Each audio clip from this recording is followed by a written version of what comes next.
Pascal. You are now rocking with that dude Pascal.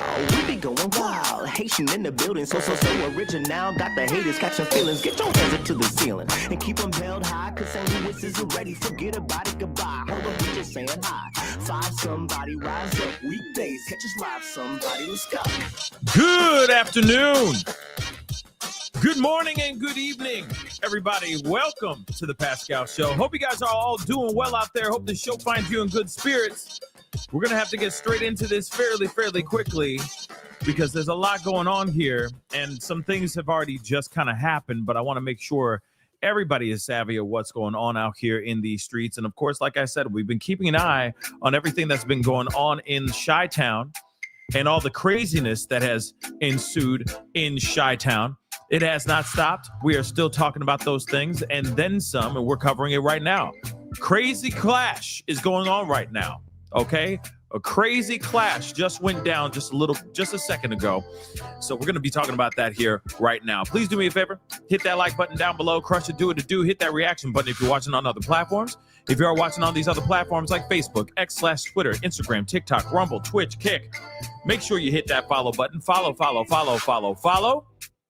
Of course, don't forget to subscribe here on my YouTube channel right here. Go check out my second and third channel, The Pascal Show Clips and the Pascal Raw. Please make sure you're subscribed over there. Hit that notification bell on those platforms so you know whenever I go live, whenever I upload, because it is random. A lot of it's breaking news type stuff or when I can get one in. All right. So please make sure you do that. All right. Hit that join button down below. Become a member. Check out my Patreon. And of course, check out PascalMerch.com.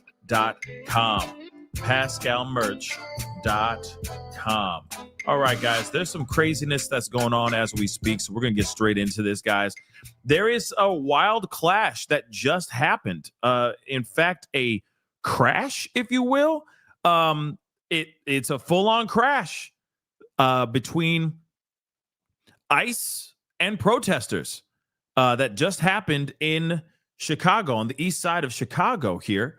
As you can see, this looks like one of ICE's cars. All right. It looks like they had a full-on collision with somebody. And then now, as you can see, like it looks like all the neighborhood is out here, okay, against this whole thing as well. This is absolutely crazy.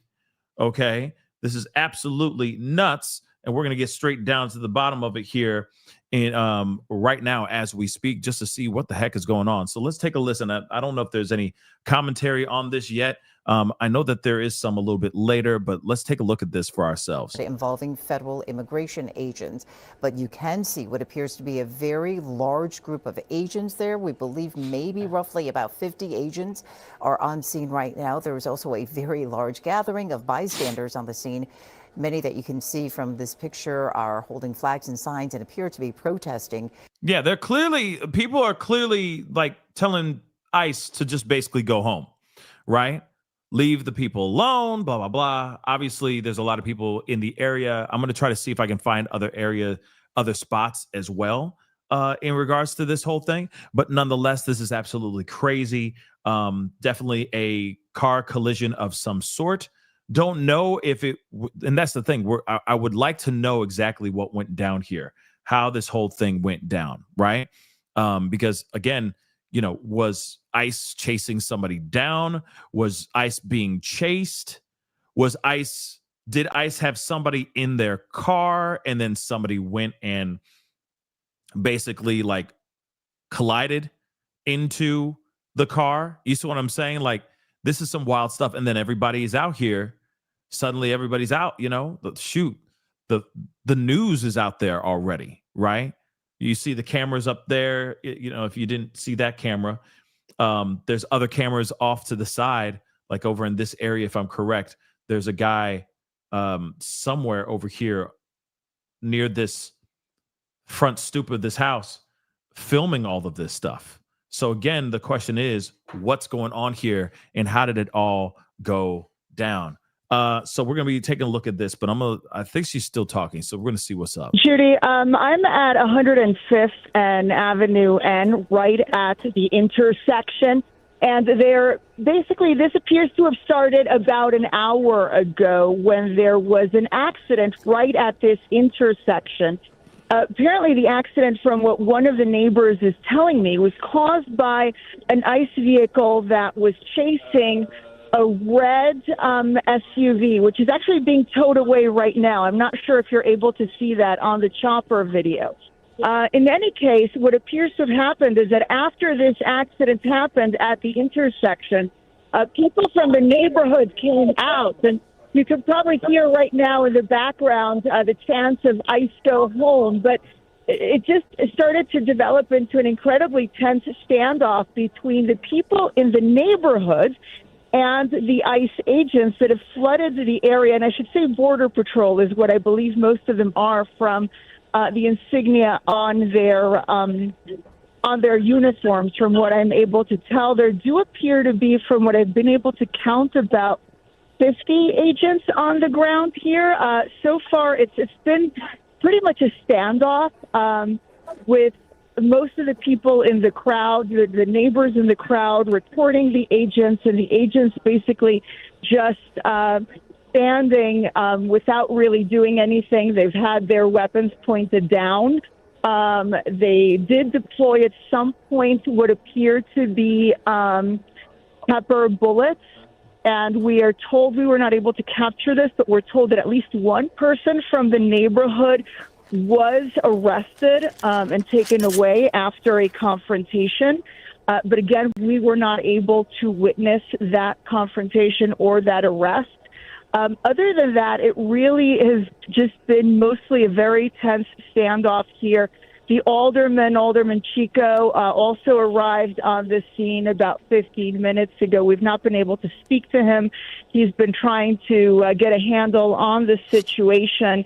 CPD is on the scene, but they've not really gotten involved. They've been here more as traffic control, blocking off the streets from circulation while the tow trucks come in to remove the vehicles. Those tow trucks are here right now.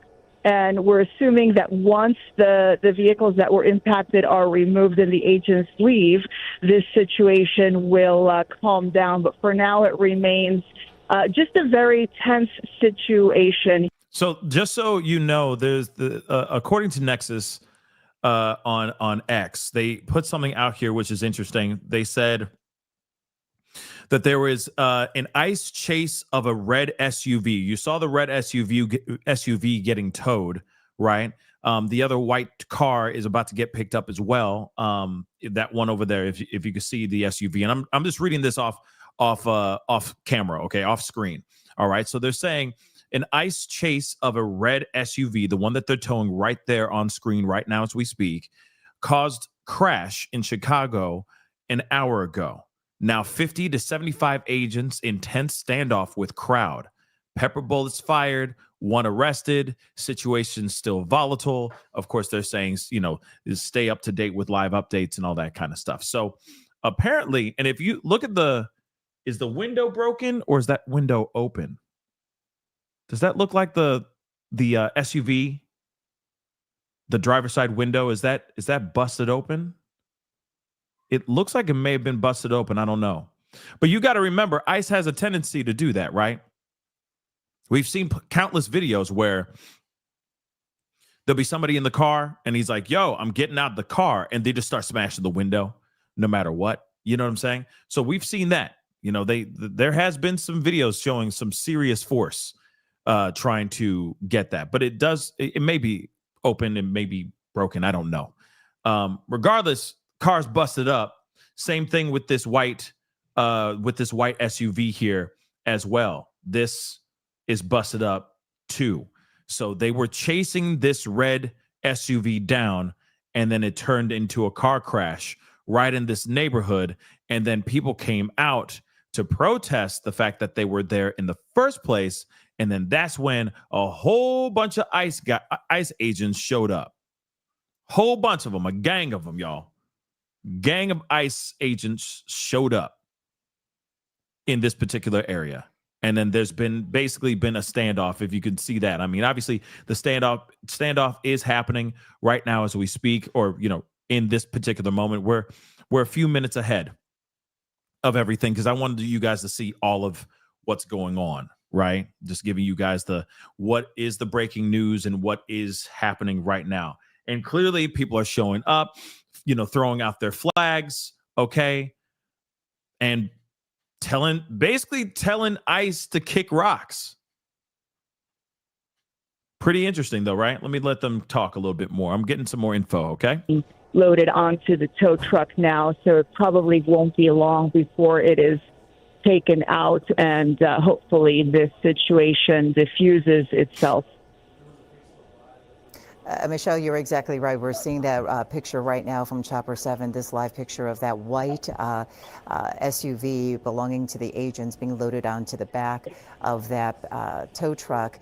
And Michelle, again, you're our eyes and ears right there on the ground. You're describing roughly about 50 agents, and you believe most of them are Border Patrol agents? It does appear that way, at least from what I've been able to see. I did try and do a rough count earlier. And I stopped when I was close to 50, but I still had not finished it. So I do believe it's at least that amount.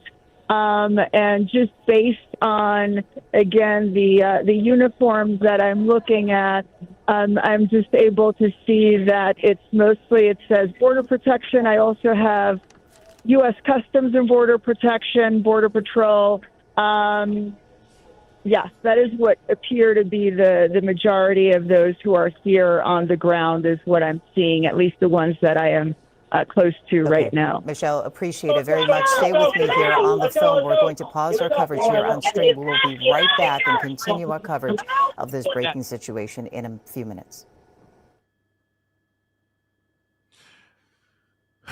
Man, this is crazy. So yeah, I'm trying to get some more info about everything, but obviously this is just crazy.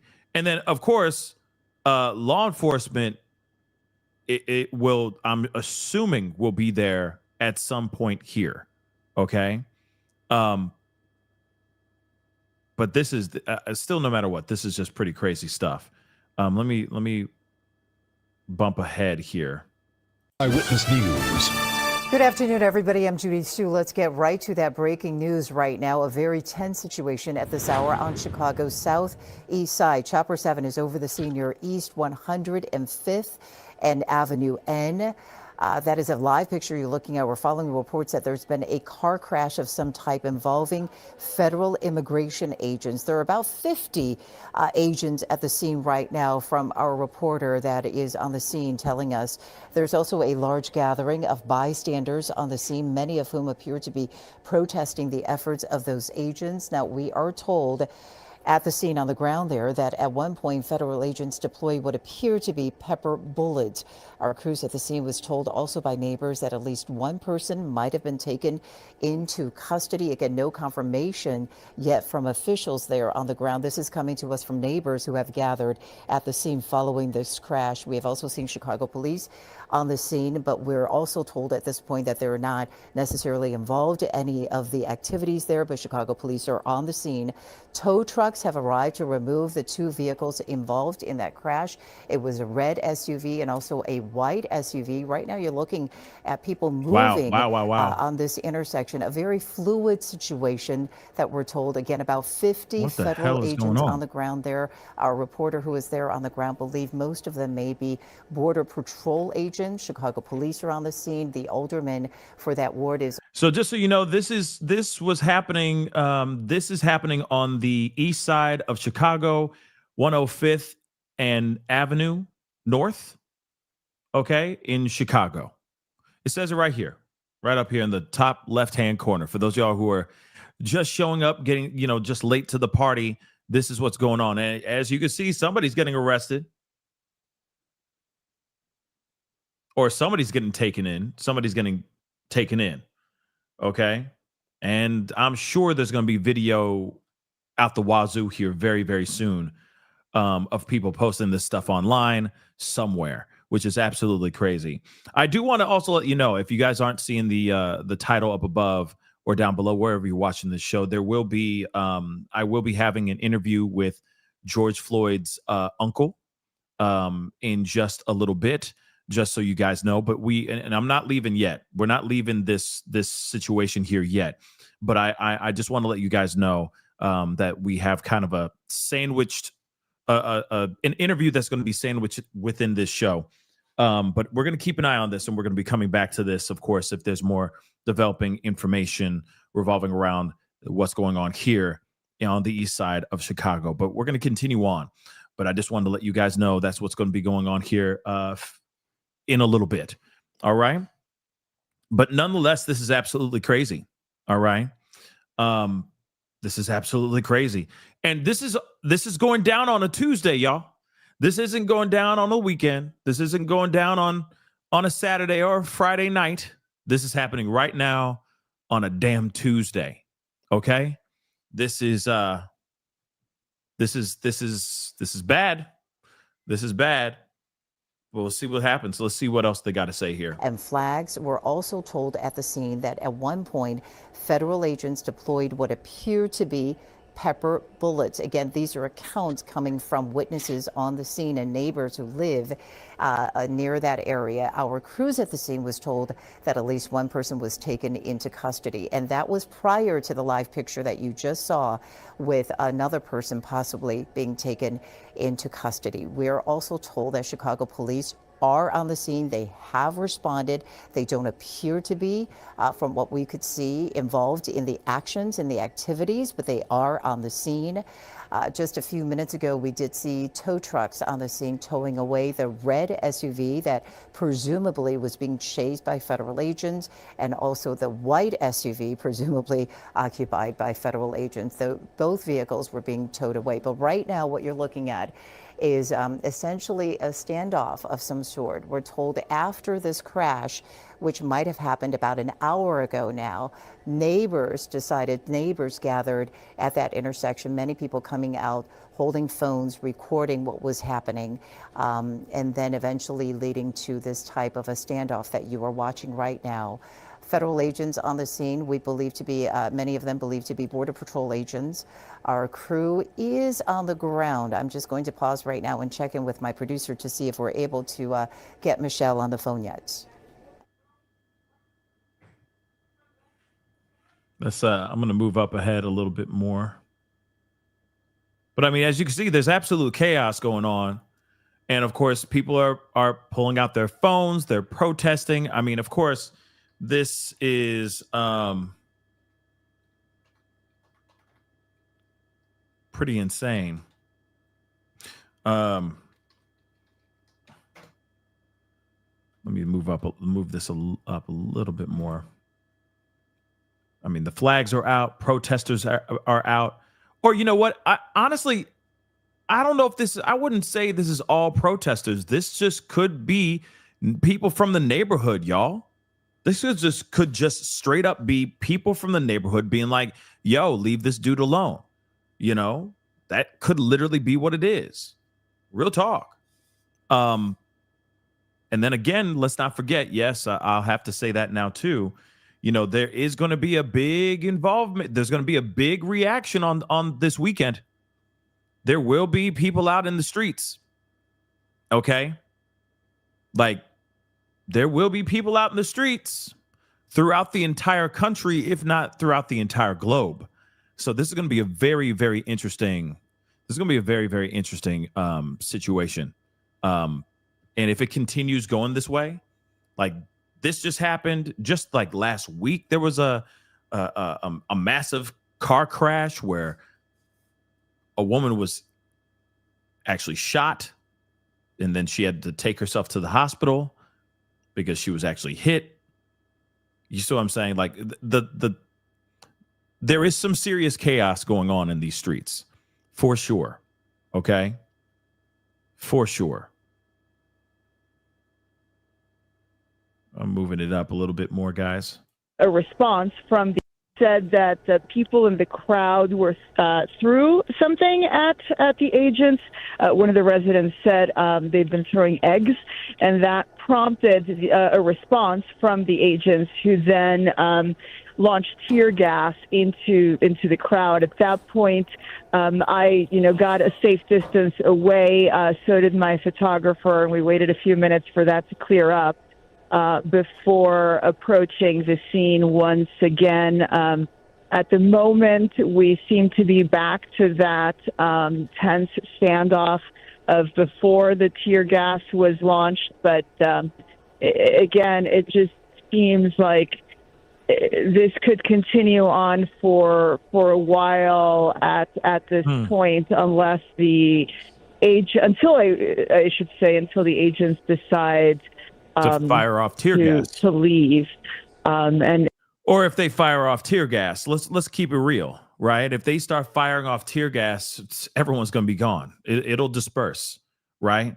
But they're saying somebody threw an egg at an agent, and then of course,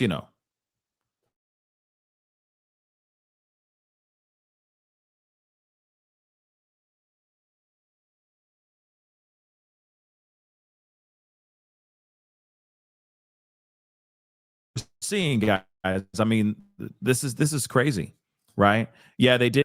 I'm still here, guys. My internet has been acting up lately. I'm just letting you know the reception has been just up and down, just so you know. Okay. But still keep rocking with me. Okay. Stick around. Right. But apparently, like I said, somebody threw an egg, and obviously more ICE agents showed up. And now you see that. Right now, I don't see any 5-0.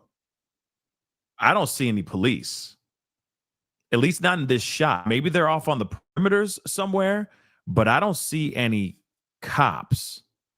This is all ICE from what I'm seeing, which is crazy, right? There they are. There's 5-0. And look, you got people on the other side of the street too. Whoa. This is crazy. This is nuts. But here's the thing. At least for right now, they are not. I don't see anybody throwing anything. I don't see any eggs being thrown. I don't see anything crazy going on. I don't see any violence. Obviously, we see agitated people, but I don't see anybody doing anything. I don't see any advancements, okay, from the civilian side, from the protesters side, okay? But of course, we'll see how things go, right? But the cops are there, but they're kind of like off on the side. And maybe they're just kind of like standing off, just waiting, just to make sure nothing bad happens. Everybody pretty much, from what we're seeing right now, yes, there's people who are, yelling things and holding up their flags and all that, but that's their right. They have the right to say those things. But I don't see so far anything as far as like anything aggressive yet. Maybe it gets aggressive. I don't know. But for right now, I don't see anything aggressive. I don't see anybody throwing anything. I just see people, like you see the guy in the bottom here that keeps pacing back and forth. There's always one person that wants to see how far they can get without getting in trouble. You see what I'm saying? Maybe rocks are being thrown, but I don't see that yet. You see what I'm saying? I don't see that yet. They said something about an egg being thrown, but I'm still waiting to see. Hold on.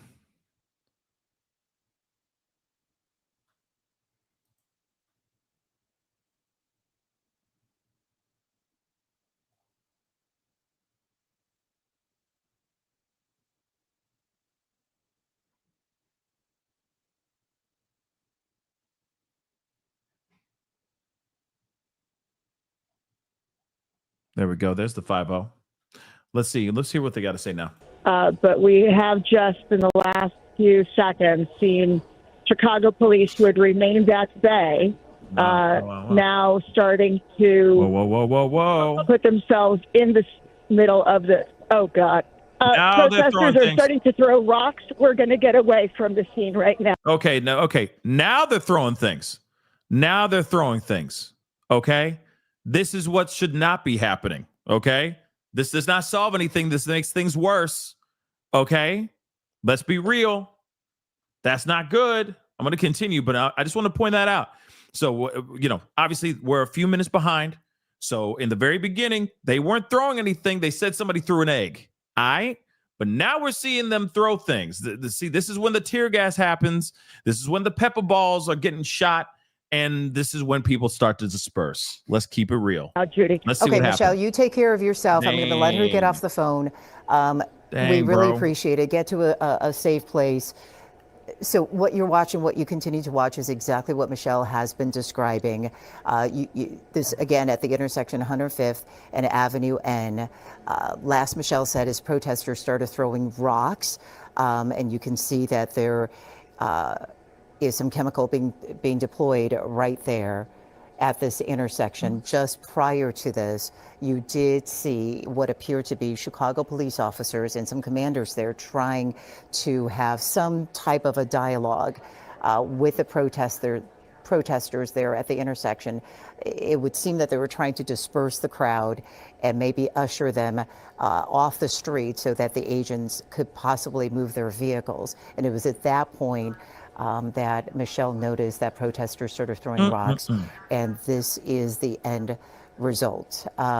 Earlier, we had heard that there were pepper balls being sprayed into the crowd because someone had thrown eggs, or some neighbors had thrown something at the agents. And now reports of rocks being thrown, and that was coming from Michelle, a reporter right there on the ground. She has now gotten off the phone with us. They're trying to get to a safer place, of course, but we can continue to watch this picture. Fortunately, with Chopper 7 up in the air, we can still continue to monitor what is happening here.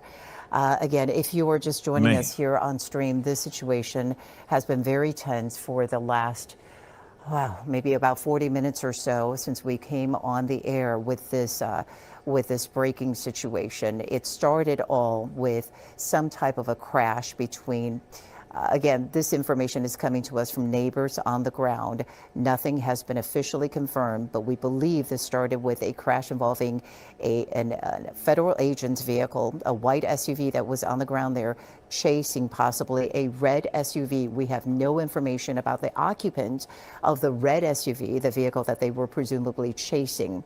At that point, something happened, and there was an accident that was caused here at this intersection that you're watching at 105th and Avenue N. Now, this may have been about an hour and a half ago when this crash happened. Quickly, neighbors were told, gathered at that intersection, came out with their phones. There were a number of agents on the scene. Michelle Gallardo, our crew there on the ground, believe that Michelle was telling us that they believe it was mostly Border Patrol agents. Roughly about 50 of them to begin with, assuming that more agents might have gathered there on the ground since we started watching this at first. So it became a very tense situation between the agents, the two vehicles that had crashed, waiting to be towed away, and residents and neighbors at that intersection. And that was the story that we have been watching for the last now about 45 minutes. Ending at this point, which you were just witnessing, which is Chicago police officers responding to the scene, attempting to have some sort of a words exchange dialogue with the neighbors there, and that is when things kind of went a little bit more chaotic. Michelle saying that she saw neighbors throwing rocks and chemicals were deployed.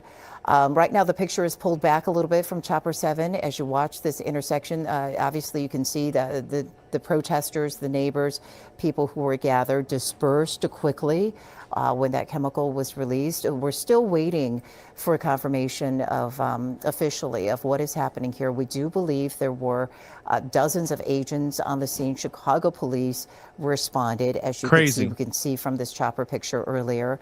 The alderman of the ward is also there on site, trying to have some conversations with the people there and officials on what is happening. Michelle was able to relate to us that at least one person, possibly two, were taken into custody, and that information coming from neighbors there on the ground who described seeing the initial crash and what happened afterwards.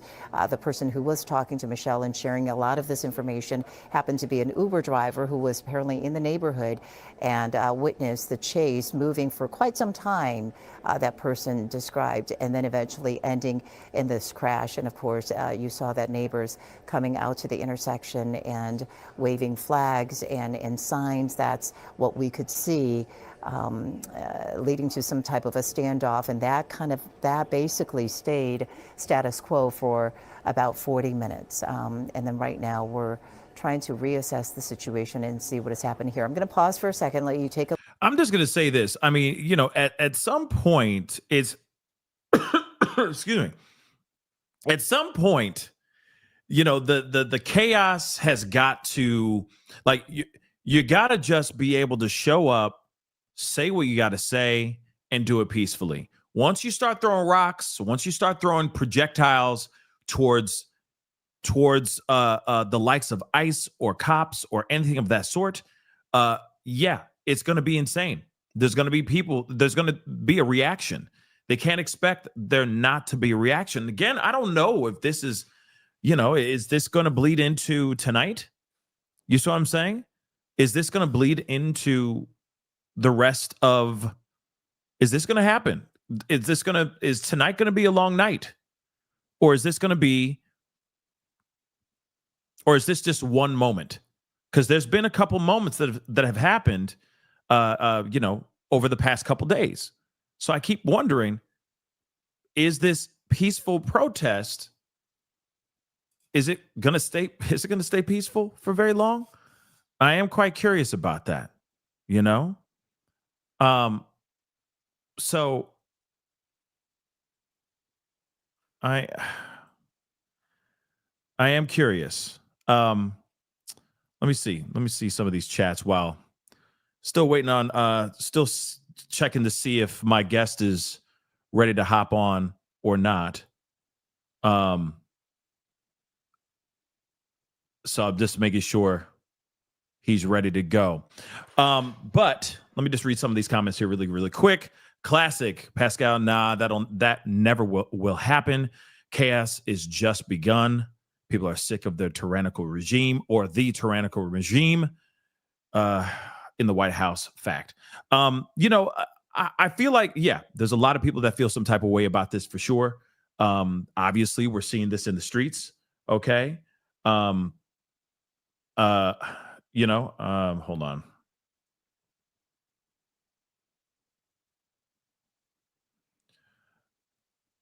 My thing is I'd rather us all be okay than us not be okay. You see what I'm saying? While still getting your voice being heard. Because here's the thing. We all have the right to assemble. We all have the right to speak our minds. We all have the freedom of speech. Okay? That is our right. Okay? But at the same time, I am quite curious. How long can we keep this up without it turning into something worse?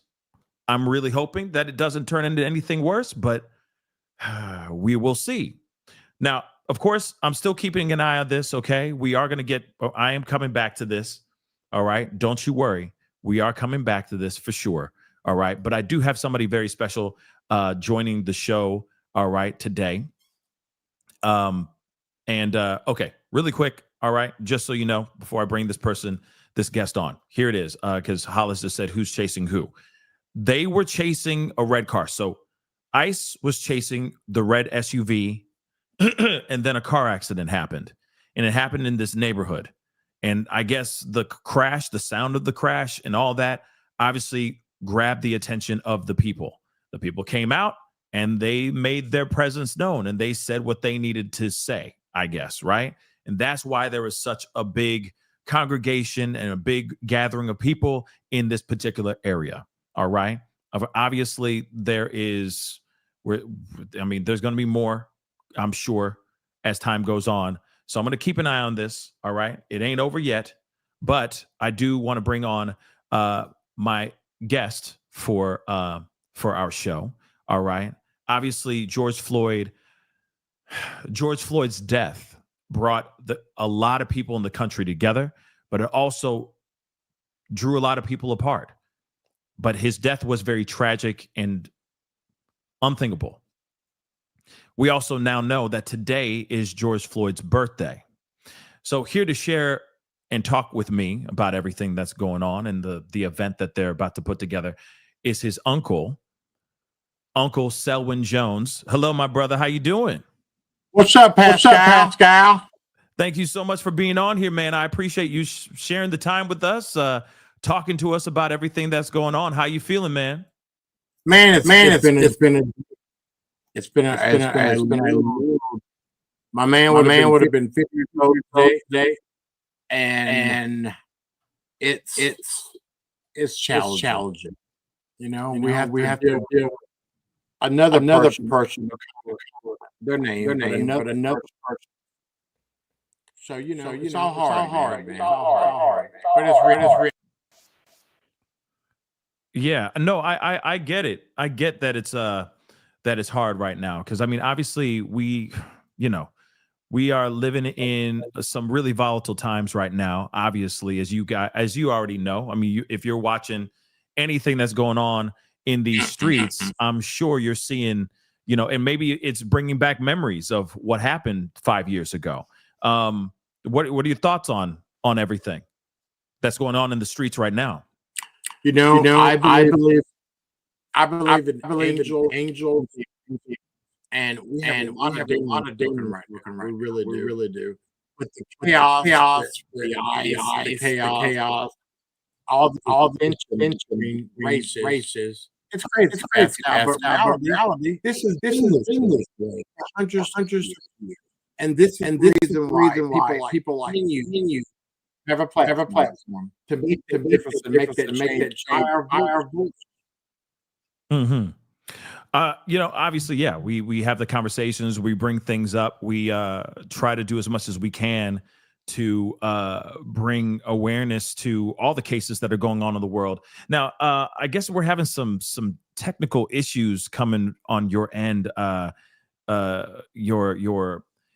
Is it possible for you to maybe try this on your phone? Yeah. Because right now your computer is doing some crazy echo thing. Could you maybe try that, and we'll get the conversation going through there? I'll go on my phone. Okay, we'll wait for you. Okay. So I'm gonna take you down. Okay, I think you just. Okay. I'm gonna take you off of this here. Okay, Selwyn, and just call and just use the link and use it on your phone. Okay, I'll see you in a minute. Gotcha. Okay, so hopefully he'll come back and hopefully it'll be a better sound. All right, but again, I appreciate you guys sticking around and being a part of the conversation here. Let's see. Let us see. Ow. It's better. Hold on. Let me just fix something here. All right, let's try this again. Say hello. Hello. How are you? Okay, better. Yes. All right. We got some movement here, guys. In the house, man. In the house. Yeah, it's weird. We got some weird echo going on, but we're gonna have to keep it moving, and we're gonna have to do what to do. Unless do you have the show on somewhere, possibly? No, I don't. Okay, so we should be okay. All right, let's rock and roll. All right. Okay, so everybody, this is of course Uncle Selwyn. Again, I appreciate you coming in and being a part of the conversation. Let's try that again. I was saying, what are your thoughts on everything that's been going on in these streets? Because we didn't really hear everything you said. So what are your thoughts on that? Chaotic, man. We're living in times that chaos is running rampant. And it's actually sad because same things have been going on for black and brown people for hundreds of years. Yes, you are not wrong with that. You are not wrong with that. And as I was saying earlier, so I'm just going to repeat the same question again. I mean, given the fact that you are, obviously with everything that happened with George Floyd and everything, I'm sure a lot of the stuff that we're seeing right now is kind of bringing back memories a little bit, as far as what happened, a few years ago. What are your thoughts on what you're seeing in the streets right now? I haven't seen a lot of change, Pascal. And that's the problem, man. We've been dealing with this stuff for years. Before my nephew's death, untimely death, what have we saw that moved us forward since 1966 to 68? Not very much, man. So, and when people tell me that this should be a remembrance of somebody else versus a remembrance of George Floyd, which reality changed the world in a perspective, because there's so many people that didn't see that white privilege, that police brutality, that racism existed. And on that street for that 9 minutes and 29 seconds, we saw all of that come alive. So there were people all over the world that were like, that was wrong. And this is the state that we're in now, man. Yeah, I mean, I feel like we are still trying to learn. Like we really haven't fully learned everything yet. Like we're still trying to understand everything, as best as we can. We're still trying to adjust. We're still trying to be better. We're still trying to transcend. But there's always seems to be like an event or something that happens that kind of draws us backwards, right? Or there's some sort of regression that goes down, right? And so again, with everything that happened with George Floyd, with your nephew, with these other people that have lost their lives due to anything unjust, it just does make you wonder when we as a people are going to like learn and transcend from these things, right? So seeing stuff like this with ICE or potentially the National Guard, that kind of thing, is just a very interesting thing to see right now. We've been dealing with this our whole life. That's reality.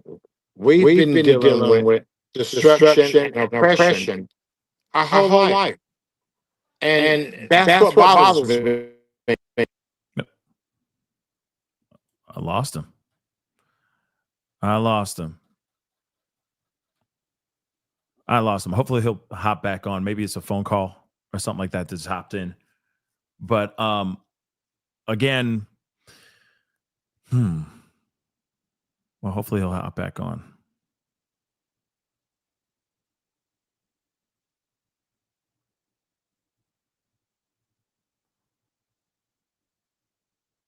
Hold on.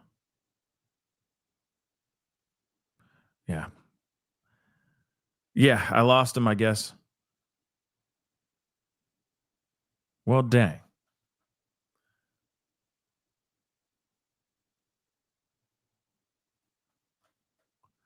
One second, guys. I think he's coming back. I'm back. Okay, I'm not living it. Okay.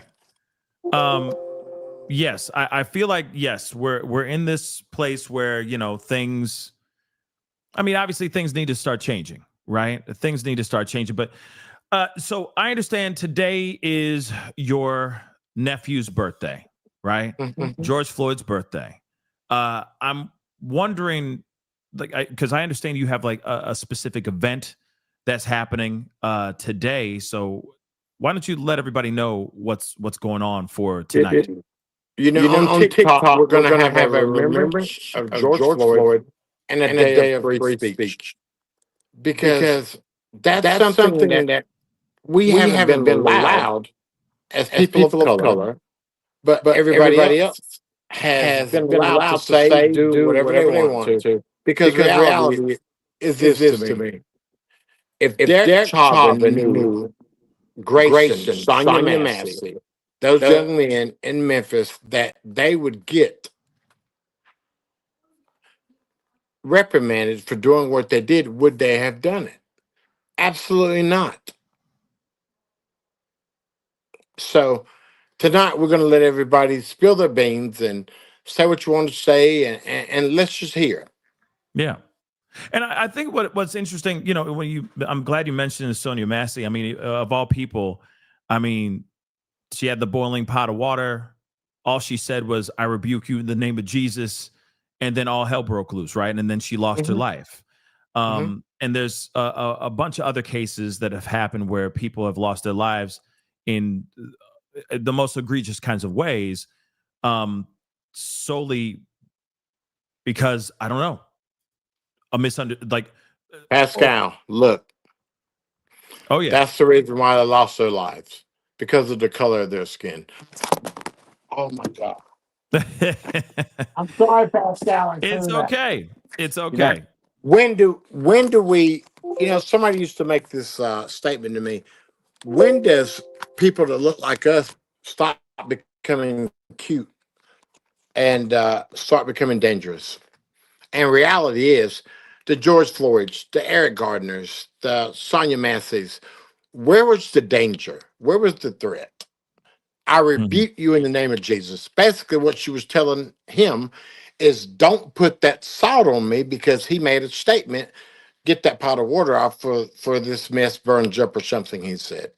Well, when he first opened the door, he said, "What's wrong with you?" Well, obviously, there was a mental health crisis going, and he treated her like a criminal. He treated her like there's a death sentence that should be given. That's exactly what he did. So whenever I'm hearing these people talk online about, well, you know what? It was a threat to him. What threat was a 130-pound woman to a 6'3" cop that has a gun? And keep in mind, I'm not anti-police. I'm pro-police, because we need them. But it's that 1% that acts as if they're judge, jury, and executioner that bother me. And think about this, man. Once again, if Derek Chauvin and all these people, the Rodney King situation, if they thought that they were going to be reprimanded, would they have done what they did? Absolutely not. So, we have to dismantle that good old boy system. We have to dismantle that system of, because I have a badge, because I signed up to do this, I'm able to do anything and everything I want to do. The qualified immunity, which is a bad thing, because honestly, you have people, think about this, Pascal. We have serial killers walking around here as police officers. After going to 72 funerals in the last, 5.5 years, I've seen several police officers. There's one in Illinois that murdered Alexis Wilson. He's killed 4 people, but yet he's still on the force. So a bad apple. So we need the people that work with these guys to realize that, hey man, this dude here is sort of kind of on the edge. And that's the problem that we have. People let people continue to do a job that they're not capable of doing mentally. Yeah, I think it's very interesting, because especially when we look at, for example, the Sonia Massey situation, you have that particular cop that was consistently transferred from one county 6 to times. another, over 6 times, solely because he was a bad apple. But they just kept moving him to one place to another. Instead of just firing his ass, they kept him. And it doesn't make any sense. But here's the thing. It's a tale as old as time. We hear that story over and over and over again. I agree with you. We need cops. We need the good guys out there, the good men and women that are out there, the best and brightest, protecting us and of course, enforcing the law when the law needs to be enforced. But there are some bad apples that gets thrown out here to give basically the police department a bad look. And if there was a way, instead of them going, we must protect our own, if there was a way that they said, okay, we reprimand our own as well, just as severely as anybody else, then maybe you're right. Maybe their reaction to certain things, maybe their actions would be different. But unfortunately, there are some corrupt departments out here that just because he's the third cousin 7 times removed of the chief, that somehow he still has that job somehow. It just doesn't make any sense to me. You see what I'm saying? But it's real. And then those guys go out and do all these bad things, hurting all of these innocent people. And this is not just brown and black people. It's also white people as well. You know, so again, something's got to change and something's got to give. But I got a couple questions for you, okay? Because I know everybody, and I'm gonna ask this, and I mean this in the most respectful. Let me have it. What do you and the family say about how people are reacting to George Floyd's passing and saying that it's the fentanyl and not the knee on the neck? Can you speak on that a little bit? If you were to watch that video, you would see a man that was rolling his knee around deeper on his throat to effectuate his breathing. Okay? If George Floyd didn't have a 210-pound man on his neck, he would have walked away. And, you know, I had a guy the other night, and he gets on, and he tells me about these chemical makeups and all the things that happens to the body. And this is reality. If you put a 210-pound man on your carotid artery on your neck, what's going to happen? So, you know, you can tell me all the numbers and all the crap you want to tell me. Reality is this. A lot of people are judging my nephew on his past life, his experiences. And I tell people all the time, we want to talk about the 9 minutes and 29 seconds where 7.5 million people saw a man get murdered in the middle of the street. Because of what reason? He was handcuffed. He was lying down. What threat was he causing? So, you know, I have thought about this. I saw this. And one question I ask people all the time is this.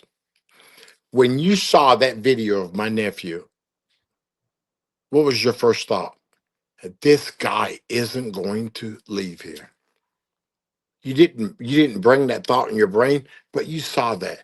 You knew that the black guy was going to die in this movie. We just seen Ahmaud Arbery. We just seen Breonna Taylor. We've seen Eric Gardner, and we've seen hundreds of George Floyds before. But on this particular day, we actually saw an execution of a black man by a guy that had 18 write-ups in 10 years that should have never been on the police force, like Mark Grayson. And we have a lot of bad hiring practices when it comes down to policing. And they criminalize mental health issues. And that's one of the things that bother me. Just because you are not in your right state of mind, or just because you're not stable, isn't a death sentence. Think about it. How many people die because a police stops, because they're intoxicated? But yet, a black man can get killed on a traffic stop, but you can shoot up a school and you get arrested and you can go get taken to McDonald's. Think about that craziness. It's pretty wild stuff. It's a scary thought. It's a scary thought. It's a scary thought. But I mean, I feel like for being black in America in general, this is something that instantly, as soon as you see the lights go off, oh my God, anxiety is struck. But I feel like, okay, go ahead. When did you get trained? We get trained as black people when we're 10, 12, 13 years old, right before we get our license, that you have to be subservient. You have to have 10 and 2. Yes, sir. No, sir. Yes, sir, master. No, sir, master. We get taught that because of what reason? Because it has been an ongoing problem of how police treat people of color. That is very Think true. about that. No, you Think ain't wrong. about that. But what I was trying to say, what I was going to say here too, is that now it's becoming a thing where even it's blurring, the lines have now blurred, because now you have people, white people, actually having the same fear now too when it comes to getting pulled over, because it's all happening to everybody now. It's starting to become a thing, whereas it's a tale as old as time for us black and brown. But now I think that white people are actually getting scared to get pulled Everybody, marginalized people. If you're driving a Pinto, you remember them back in the old day? The Oh, yeah. Pinto. If you're not driving an Escalade or you're not driving that Lincoln Navigator, if you're not driving a specific vehicle, you're going to get treated the same way. And I tell people all the time, Black lives matter, but guess what? All lives matter. So marginalized people are getting treated the same in every aspect, Pascal. And how can I say this? Remember, well, you may not be old enough, but most people do. Remember that crack era when somebody put something in the black neighborhood to destroy the black neighborhood, it did not bother people until it started affecting other neighborhoods. Remember that? Yeah, I do. Yep. So once it starts affecting their neighborhood, then there's a problem. And like I said, I fight for all people, Pascal. I've been to 72 funerals of all races. I want to lift the voices of people that weren't George Floyd, that didn't have a voice. Because do we realize how many George Floyds there were before there was my nephew? Hundreds, thousands. And they still occur, you know? So, man, this is a day for me to remember a good dude that had an issue. Because to me, drug addiction is a mental health issue, because if you weren't doing a substance, you would be in your right state of mind. But reality is this. Tell me this, Pascal. How does somebody do everything that they're supposed to do and die in the middle of the street in front of 7.5 billion people? And it's right. You got me. I don't have an answer for that. I just feel like, with everything as of late, everything becomes politicized instantly. Oh my God. It doesn't. It's not about right or wrong. It's blue. It's about blue or red, and that's basically what it is. You either Blue, a liberal red, left, or or a right. conservative. Yes. Yep. And that's Pascal, it. I'm not a politician. I'm a humanitarian. And all I know is this: is politics wasn't made for people to look like us. It was made to enslave us. So, and at this point now, it's absolutely absurd. When people talk politics to me, I look at them, because reality is this: we have a battle of the 14th of October, whether George Floyd or another guy would spewed hate and dissension. And I heard this, and I did an interview this morning, and somebody said that they wanted to name schools and streets after somebody. So, what is that telling us? So, are we going to make those schools racist schools? Are we going to make those schools that disperse hate and anger and dissension? Because think about it. That's what that person did. Yeah. I mean, of course, I feel like we're in that time where everything's about division right now, right? So I mean, if what is it? If they divide, then they can conquer. Okay. And this is kind of the situation that we're back at again. Well, I don't think we've ever really left it so much. Never. It's just been not in the forefront of everybody's minds. but now we're back into it again. Now it's what's part of the zeitgeist. It's part of the what's trending right now, what's big, what's popular, is to be, is this polarizing, heavily politicized divisiveness that's going on in this country. And I know that when it came to George Floyd's death, that was one of the things that really divided the country. And it would be solely because, oh yeah, like, I see comments, I see what people are saying out here. Oh, it was the fentanyl. Oh, Fenty Floyd, that kind of thing. And I that think bad. it's really, really, really, really messed up, because no matter what, this man lost his life because of he lost his life in a very terrible, terrible way, with everyone seeing it, right? And everyone saw it in real time, which is absolutely devastating and a shocking thing to ever see.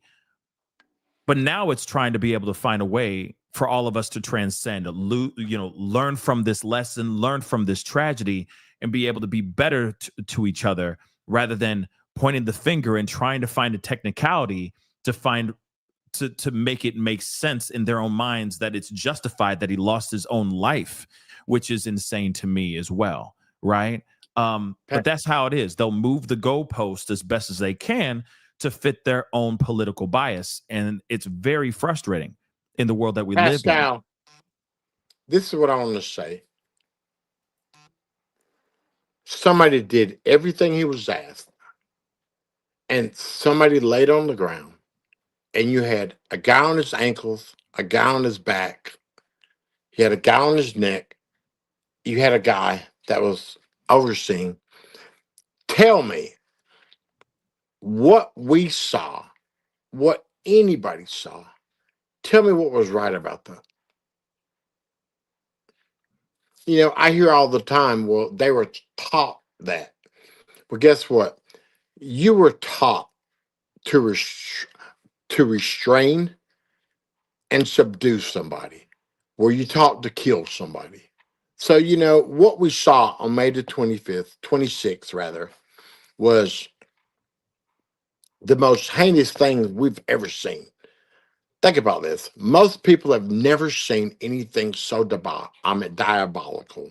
And what we saw is a dude stand in the store, laugh and joke, to being brought outside, sat beside the street. And the next thing we know, we watch a dude suffer for 9 minutes and 29 seconds. We watch a dude beg for 9 minutes and 29 seconds. And Derek Chauvin and the officers that were with him did not give a damn, because the system that we live in, Pascal, has always let that happen. And the crazy part is, we have so many people in this world that believe that that was right.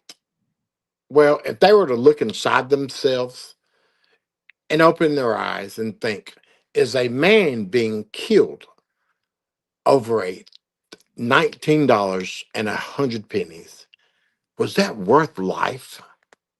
Think about that. Was that worth taking somebody's life? His daughter, birthdays, Christmas, no other existence, because of $19 and 100 pennies. Mm-hmm. And a lot of people saw that. There were two types of people that couldn't read and people that didn't want to read. Well, those that didn't want to read, it got shoved in their face. That's the reason why I honestly believe that we can conquer this with unity, because for 3 to 5 days, we had the whole world screaming a black man's name because they saw the injustice that happened to him. Mm. Think about that. Literally, think about what we saw. We saw somebody go from laughing, dancing, begging, crying, and dying over $19 and 100 pennies.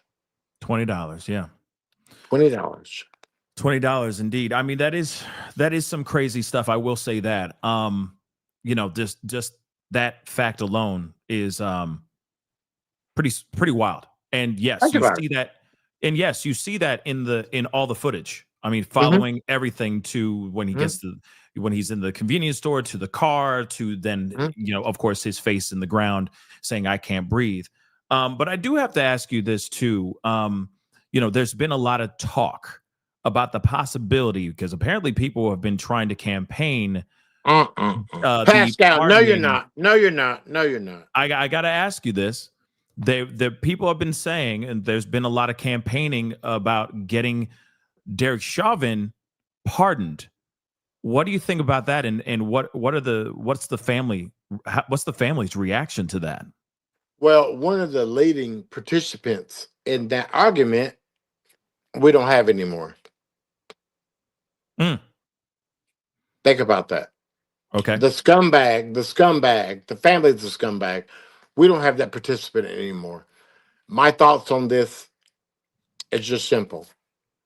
When you're worth $180 billion and you're campaigning for something, it'll probably happen. One of these days, he has to go through federal. I mean, he has to go through state.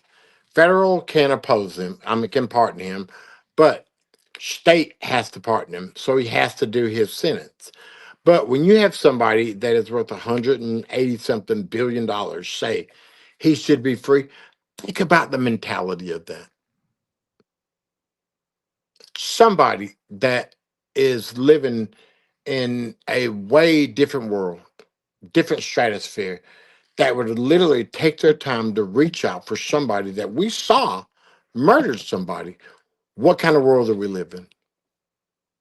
I think it's absolutely insane. I think it's asinine, because guilty is guilty. And the crazy part is there were witnesses on what was done to my nephew by the whole world.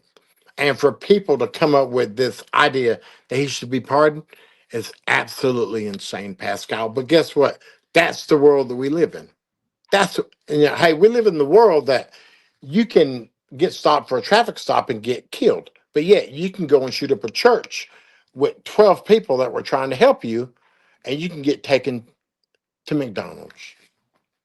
And like I said, I'm not pro anything. I'm pro life. I want everybody to live the best life that they can.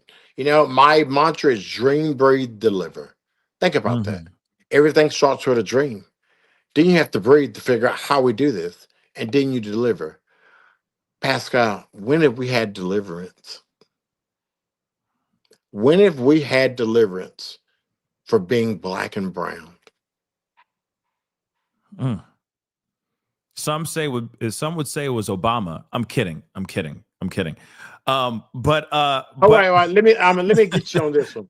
Somebody said, there's a hat that goes around that says, "Let's make America great again." Right. When has it ever been great for us? When has it ever been great for marginalized people? That's a very good question. Think about it. That's a very, very, very good question. When has it ever been great for us? It's a damn good question, Selwyn. It's a damn good question. Okay. You keep thinking. Still waiting on that. You keep thinking. You keep thinking, and you tell me when you come to that conclusion. Pascal. You asking me to do long, like a long equation. Okay. You asking me to do complicated math. I'm old enough. I'm old enough. Okay, so you're around 35, 38. Sure. You will think and figure this one out until you're 196. And you'll never come up to that conclusion. No doubt. So tell me a little bit, and you are not wrong with what you're saying here, because I'm even saying that outside of the. I mean, I even say that outside of the black and brown people. When they say "Make America Great," I'm like, when was America ever great? But that's just me, though. Like when they say again, we once were, or America once was. So when was that? But that's obviously a whole other conversation. When it was great, Pascal? You know when it was great to a lot of people? When there was slavery. When there was oppression. Because dissension and destruction is going on today. Right. So when was it great? For people that look like us? Never was. I mean, We're still just trying to get to okay. Okay. Yeah. We're just trying to get to Sure. we're just Pascal, trying to get I to want to be all lukewarm. right. I teach my son, Okay. let's work to be elite. Well, the system and us being okay Mm-hmm. is still not okay. Yeah. If we get stopped, if we get on a traffic stop and somebody else that don't look like us get on a traffic stop, oh, hold on, wait, this is a good one to me. I don't want people flying a plane because of DEI. Okay, Mm. when you get that qualification, you have to go through that course and you have to graduate. So most pilots have to take, all pilots have to take 5,000 hours of flight time before they get their pilot's license. So where does that DEI come in at?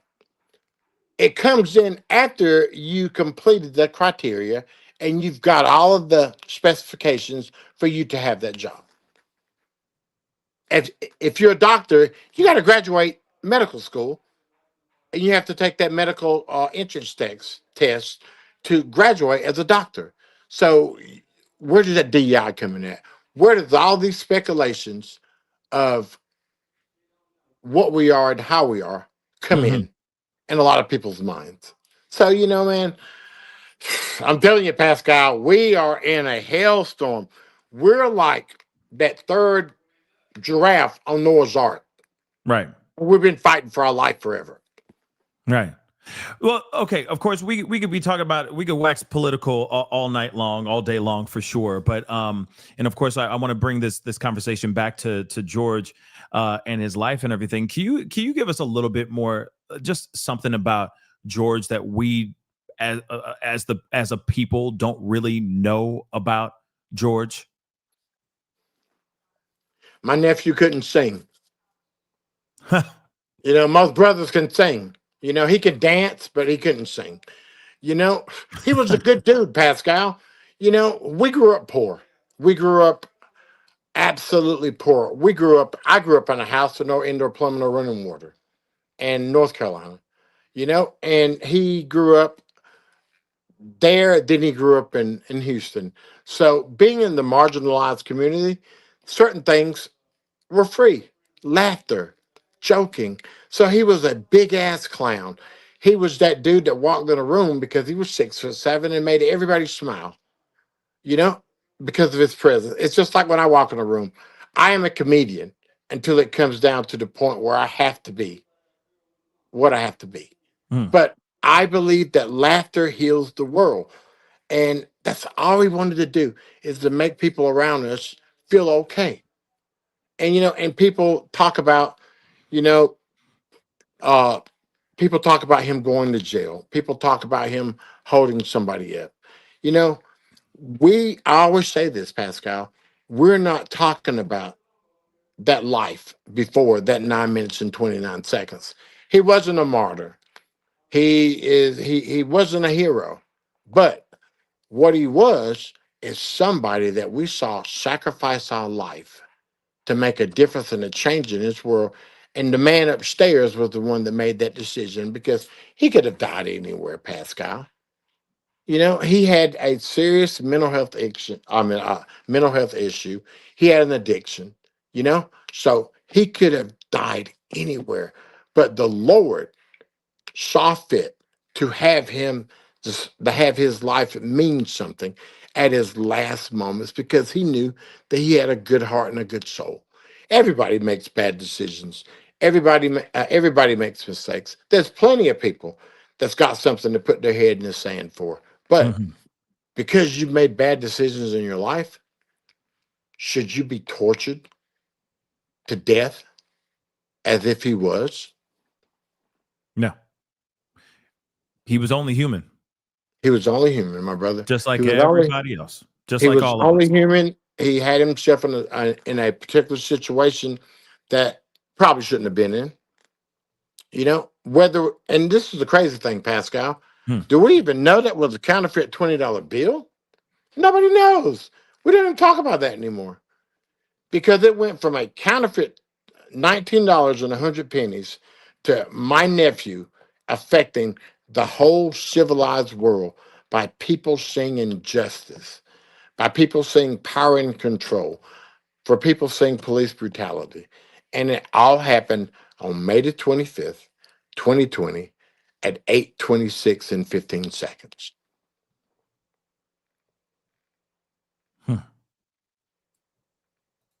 Yeah. I mean, it is interesting that we don't really know anything about like the origin of everything, like what was the first domino that kind of got knocked over. We don't even talk about that, right? No. And so I agree with you 100%. Like that is pretty insane about that as well. But of course, I know that I'm sure you're going to be talking about this and then some on this TikTok live, right? So We have it. Tell me a little bit about this live one more time, and where can people go to to obviously participate and be a part of this TikTok live? Go to TikTok. It's going to be on from 8 to 10. And pretty much what we're going to do is we're going to have a day of remembrance. But for me, it's more about free speech. It's more about hearing what people have to say. It's more about seeing the impact of what the last 5.5 years has created. Because reality is this: if you're old enough to remember when the space shuttle blew up, Challenger, if you're old enough to remember when Desert Storm happened, if you're old enough to remember when 9/11 happened, you'll never forget the day that you woke up on May the 26th and saw the death of George Floyd. So that is a day that will always be etched in people's minds. And the only thing we're trying to do is we're trying to have people realize that there's a lot of things that are happening in this world that shouldn't happen. There's a lot of things that happen in this world that has been continuously happening. And the only way we can stop them is to fight together. And this is one thing I always like to tell people. I know that unity can happen and unity can be created, because for 3 to 5 days, everybody in the world screamed George Floyd because they knew it was wrong. Why can't we come together and establish the same rules and same principles and make a difference in this world? Yeah, no, I think that's beautifully said. Yeah, we definitely need more unity in general rather than division. Like I said, with division comes control, Chaos. and chaos, right? So of course, just really quick on your TikTok live, is it going to be under? Is it under Uncle Selwyn? Where can they go? You can go to the Uncle Selwyn movement. So it's called the Uncle Selwyn movement. Nope. It is remembering and free speech. So it's going to be on. Just go to Uncle Selwyn movement. We're going to have it on Facebook. Okay. So it won't be hard to find, Pascal. Oh, okay. So it's not only going to be on TikTok, it'll be on Facebook. We're going to we want to hear everybody's opinions. We want to hear everybody's thoughts. Gotcha. So it's going to be on TikTok. It's going to be on Facebook. It's going to be on YouTube. Is it going to be just basically on every streaming platform? Every streaming platform. Okay. Because I want to share this, and I want to make sure that everyone knows, making it abundantly clear.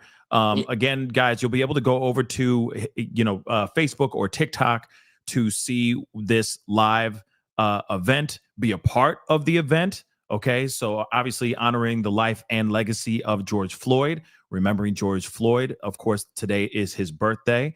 So not only will it be on TikTok live, but it will be on Facebook as well. So make sure you get out there, check it out. He will be live, or they will be live, and you can join them at around 8 p.m. Eastern Standard Time. That would be 7 p.m. Central Standard Time.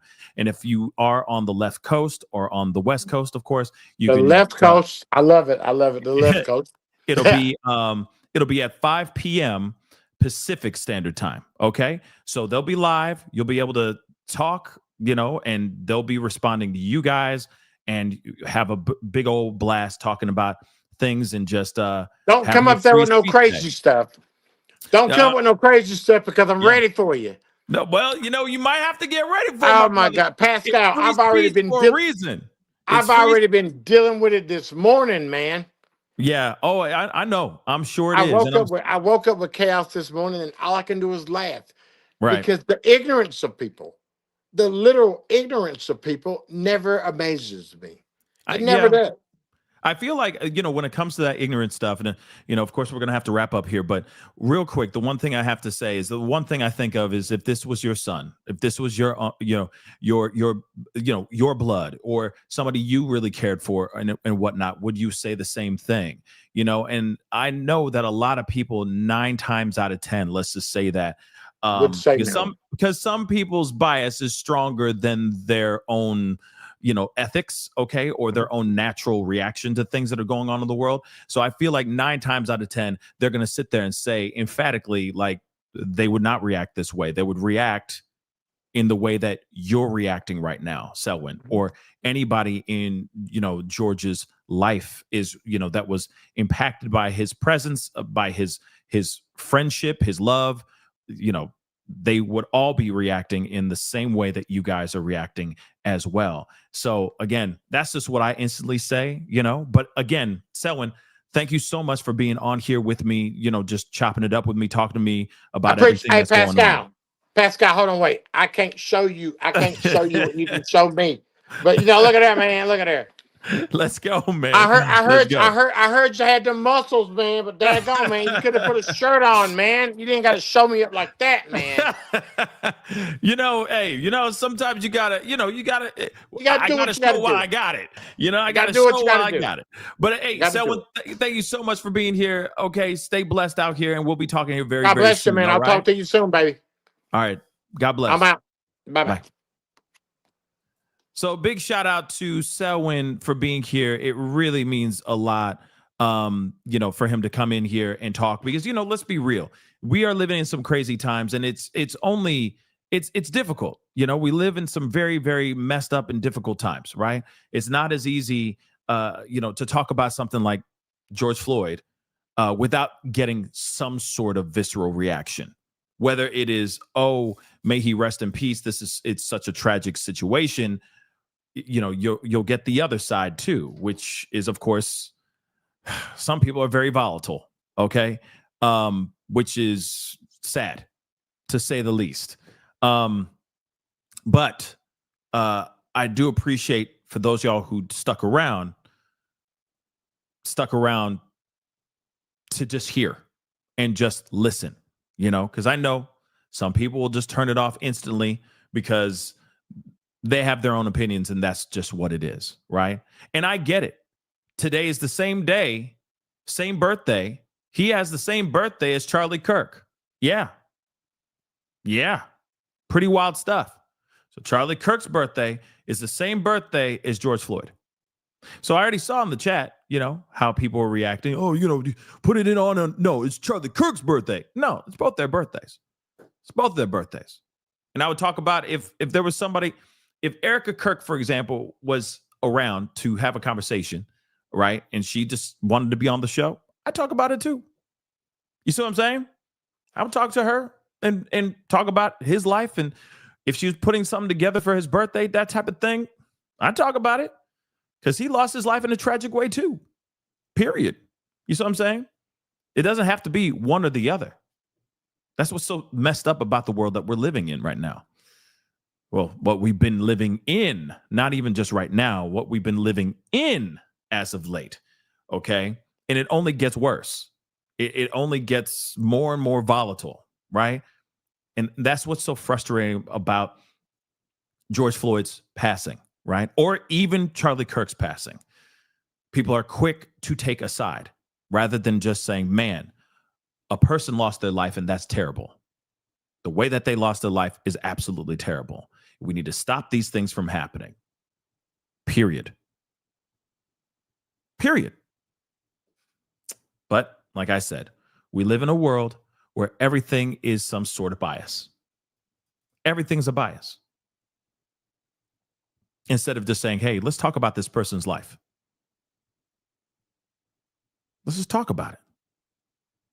Bring awareness to it because no matter what, whether you agree with it or not, George Floyd's passing did bring a lot of people together. it did have a reaction out here in this world, in this country, at least. Same thing with Charlie Kirk's passing. Whether you liked him or not, there was a reaction. Most definitely a reaction. And that should be acknowledged as well. It definitely should. So again, thank you guys so much for, tuning in and watching the interview and the conversation. I do really appreciate that. Janobi, thank you so much for the super chat. Pascal, teen who faked kidnapping in Florida. I guess he's in custody. That kid, oh boy, that's news. That's news to me. That's some interesting news. But let me see here real quick.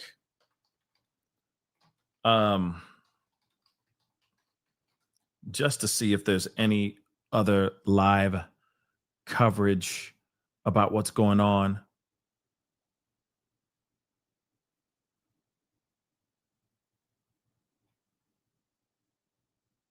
Just checking to see if there's any updates here. Let's take a look at this.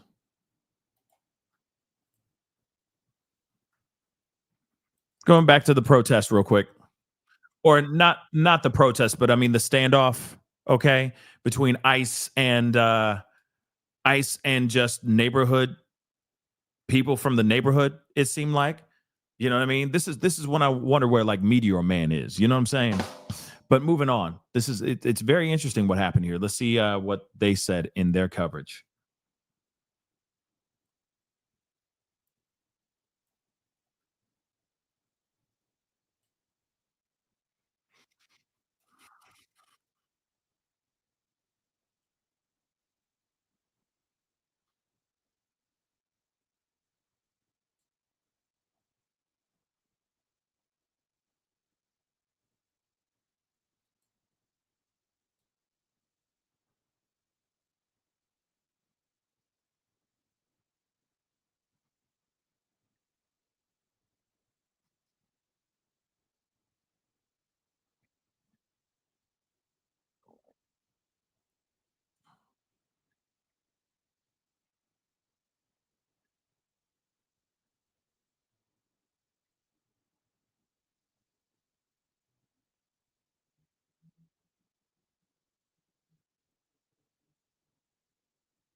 Hmm.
Hmm.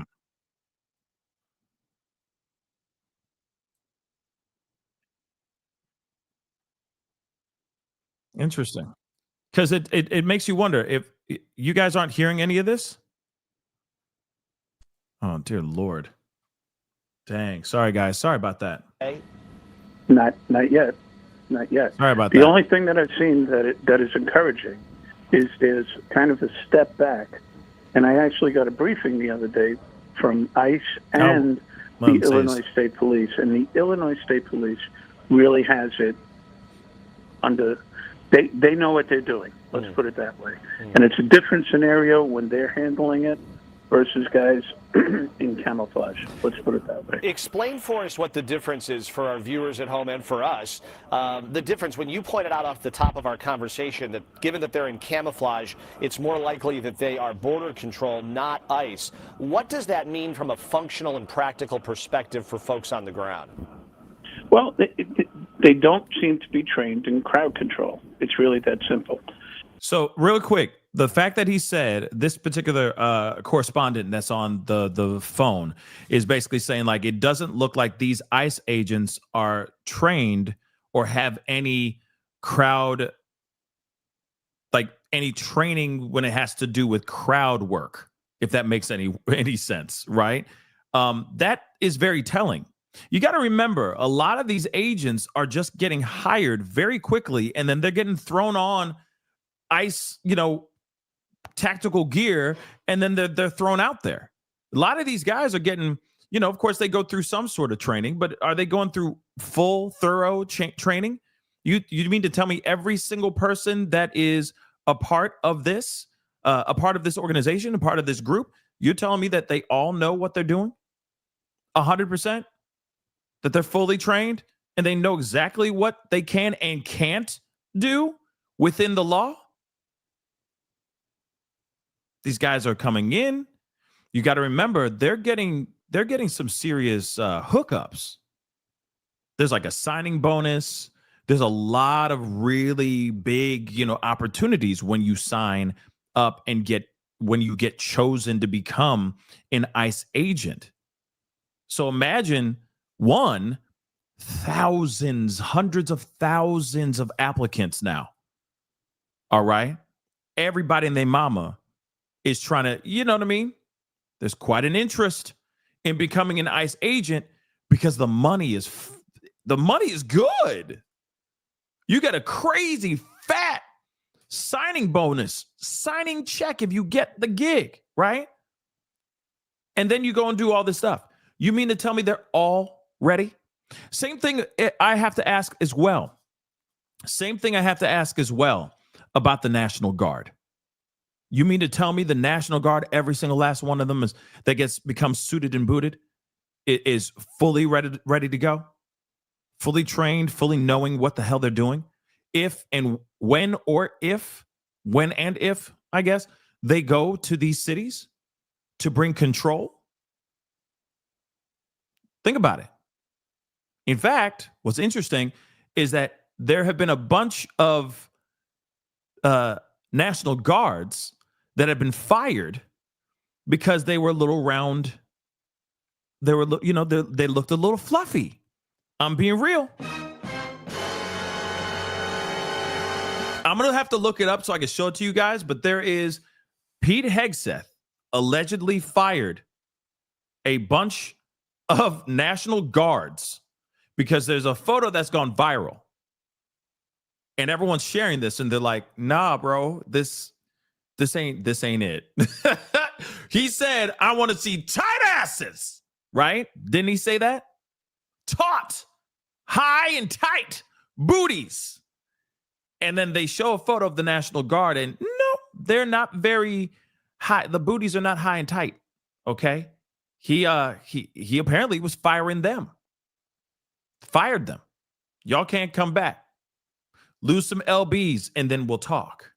Solely because those guys were a little fluffy. With all due respect, I'm not here to shame anybody. Hey, you want to eat that extra taco? Do you? If that's what makes you happy, fine. Do you, boo-boo? Live your life. Okay? It's your body. It's not mine. Do what you want to do. But at the same time, Pete Hegseth is like, don't you dare pick up that taco. I'm watching you. Put down that ho-ho. Think about where it's going. It's going straight to your thighs. It's going straight to the thighs. That's literally what Pete Hegseth is doing now. He is firing people that are caught on camera looking a little fluffy. I'm not kidding. I'm going to bring it up to you guys. I'm going to show it to you guys, but this is real. It's like, don't eat that. Honey, stop it. Don't eat that ho-ho. It's going straight to that flabby ass. We need to get that nice and tight, okay? That's literally what he's doing right now. Pete Hegseth. Tight asses. America. You can't make this up. That's literally what's happening right now. Put down that taco. You already had enough. Go run a couple miles. Burn some of those LBs off. The hell you doing? This ain't American. You need to be in shape. Not rotund. And unfortunately, that reflects in disorder.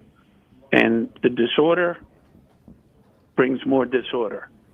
That's where people get assaulted, whether they're police officers or civilians. And that's not the way it should be happening. Let's put it that way. Professional policing can handle this.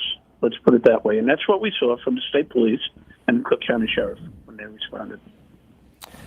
We're joined now on the line by Gary McCarthy, the former superintendent of Chicago Police, and we're watching these live pictures. We saw a couple of people arrested, Mr. Superintendent, a few moments ago. Is some of this here now what we're seeing now, if you're still watching on your screen at your facility, these are live pictures.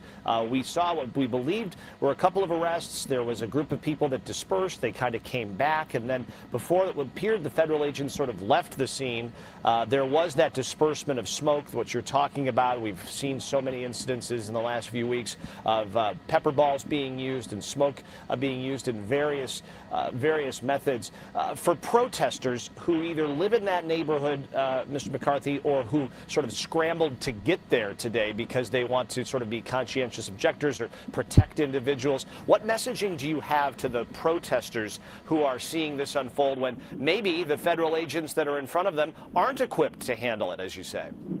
Well, first of all, let's be clear. The protesters have to comply with the law.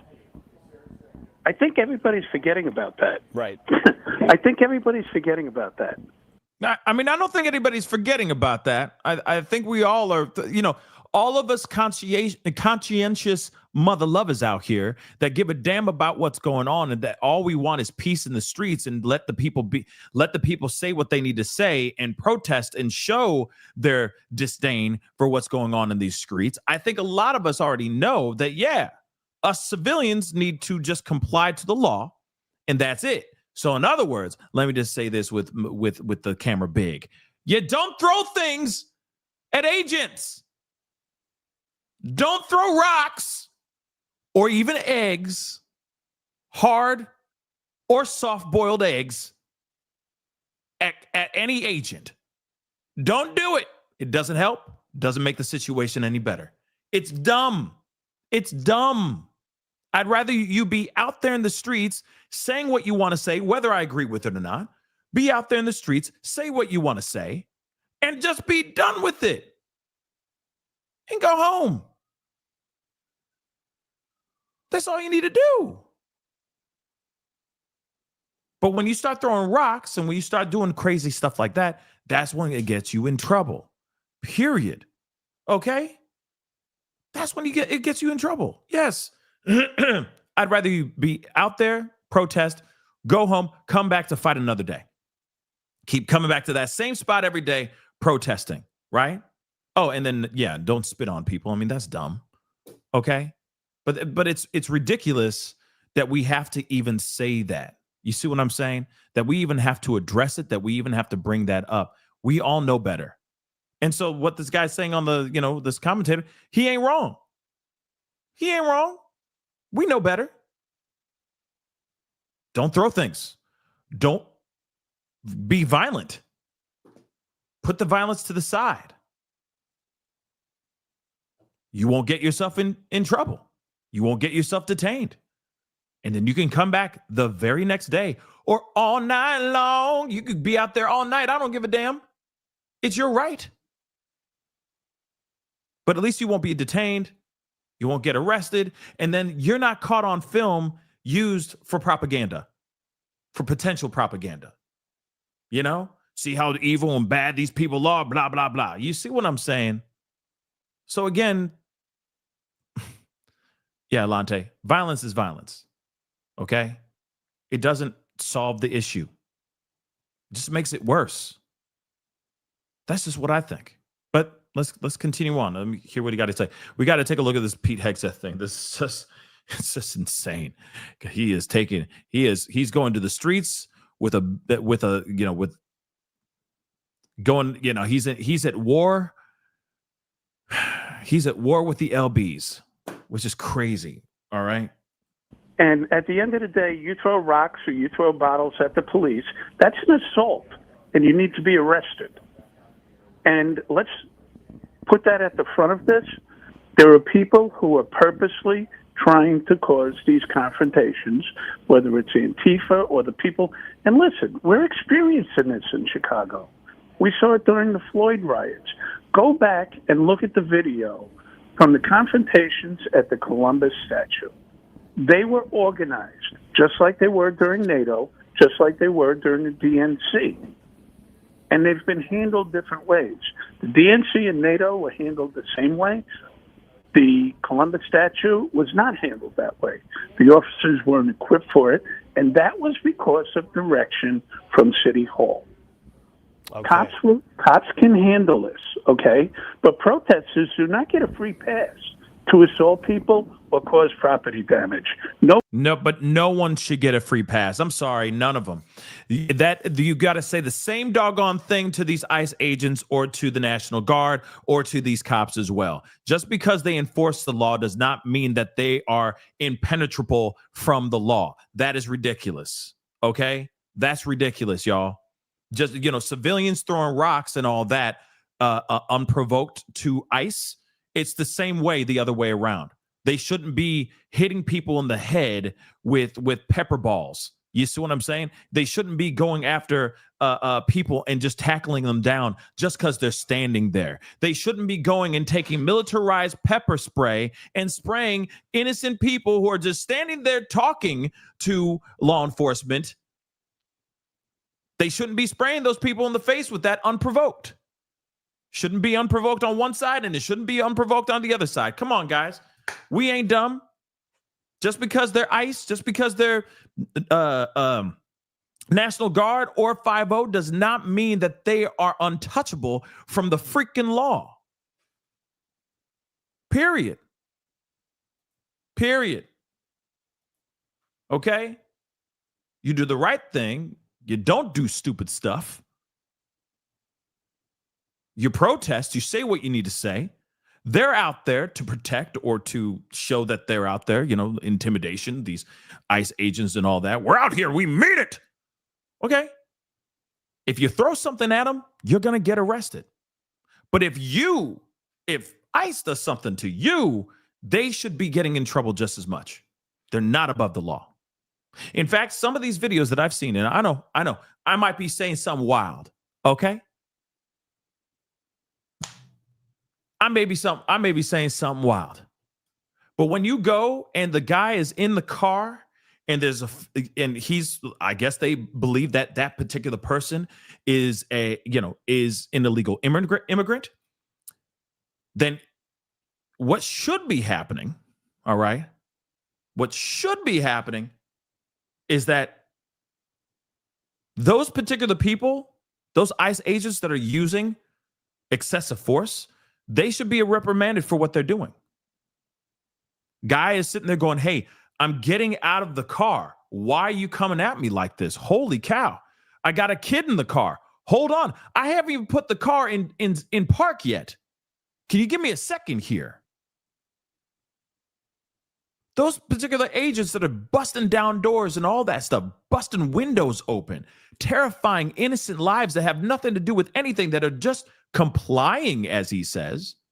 those people should be reprimanded and also brought to justice as well. That's what I think. If you out here going, F you, I'm done, I'm out. Yeah, you're going to get, man, you're going to get it. Justice is coming. But if you got people like, yo, I'm just getting my papers. I'm just trying to put the car in park.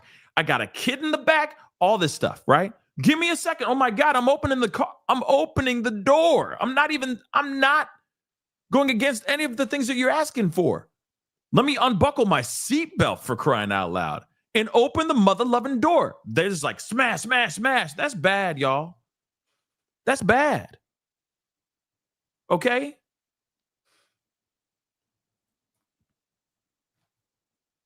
Just saying. These guys that are out here, sure, some of them are doing their job. They're catching bad guys, for sure. Some of these people are bad guys. But some others are just people who are just trying to live their lives. And they're complying. And you see it in these photos or in these videos. So again, they need to chill. I don't know what they're shooting them up with, a whole lot of steroids or something. I don't know. But what I will say is people need to chill the F out on both sides. Real talk. Some of y'all need a mother-loving chill. Just chill. Chill. Damn. All right. Now, I got to talk to you guys about this, okay? Because this is real. This is really happening. I was just telling you about this. Pete Hegseth.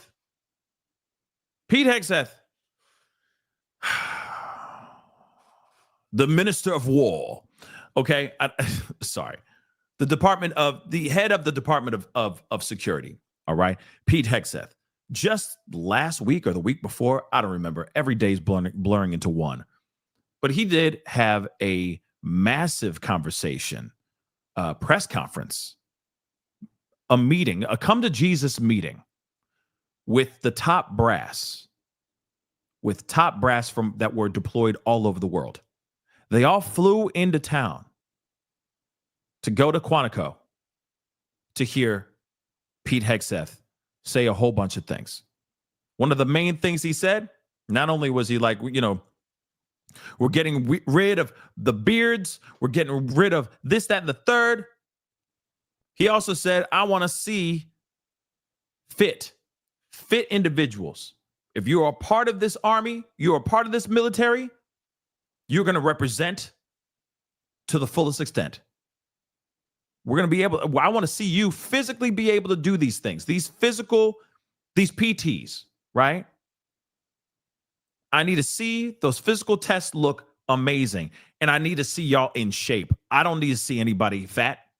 F seeing these fat individuals. This is what he's saying. He said fat. I'm just quoting what he said. He said, I'm done with these fat soldiers. No more fat soldiers. You got some weight on you? Got a few inches around the waist? You got to get rid of it. Don't eat that extra taco. Cut out them carbs. Go keto. Go Atkins. Go old school. Okay? But you ain't going to be serving this country if you got extra pounds on that body. I need to see tight asses, as he said. Right? Now, this is crazy. I'm going to show the photo first because this is what went viral overnight. This photo here, or, it's a, whoops, I meant to do this. It's a much bigger photo, okay? But in this photo, you can see, okay? We got some big boys, okay? There's some big boys. Now, there's nothing wrong with it. You want to if you are happy, if this is your happy weight, there's nothing wrong with that, okay? But this is the National Guard arriving in Chicago. Do you understand? Now, here's the thing. Remember what Hegseth said. He said, no more flabby asses. I need to see great asses, right? And now we see this. Splat out. So, of course, Hegseth apparently did lose his mind. Like this tweet said, Hegseth is going to lose his mind. I'm here for it. Texas National Guard arrives in Chicago for the food, I assume. Okay. This is what he wrote. Okay, this particular guy. Savage. Moving on, though. So he launches a brutal he's furious, okay? Launches brutal fat soldier purge after viral Chicago humiliation. So it says here, Pete Hegseth says he has replaced overweight National Guard troops after a viral photo showed them being deployed in Chicago. Can't they sue? Could they sue? Could they sue for shaming, discrimination because of weight discrimination or something like that? I know that sounds insane, but can't they do that? You fired me because you fired me because I got pounds on me? Could they do that? It's just a question. But anyway, standards are back. The Secretary of War posted on X confirming a screenshot of a story about the action taken against the soldiers. Several heavy-set troops deployed to bolster security around ICE facilities were pictured in the Democratic City last week. So one commenter said, Hegseth is going to lose his mind. I'm here for it. Texas National Guard arrives in Chicago for the food, I assume. 2 days later, the National Guard posted a statement saying all of its soldiers and airmen are required to meet service-specific height, weight, physical standards at all times.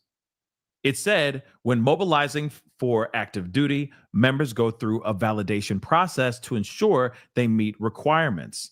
On the rare occasions when members are found not in compliance, they will not go on mission.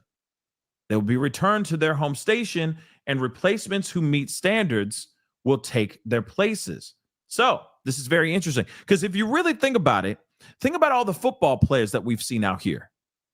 We've seen plenty of football players that are little, you know what I mean? They're not like, I'm talking about the NFL. Look at some of these NFL players. They're huge, big, but they move. They can move, right? They might be a little, they might have a little, a little love, little cushion for the pushing, right? But they can move, man. Look at the football players. It's a very physically daunting job, okay? That's a crazy career to live. And some of those guys, I would not want to mess with them, okay? So think about that for a second, just before, because like I said, not all of them, not all these guys are just big and don't know how to move. They know how to use that weight. Trust me, if they got football, if they have a football career or football past, they know how to move and they move fast, okay? And they put a hurting. Let me be real. So let's continue. Let's see. Okay. So the Army has a weight for height standards. For example, a male soldier aged 17 to 20 who is 5'10" can weigh no more than 178 pounds.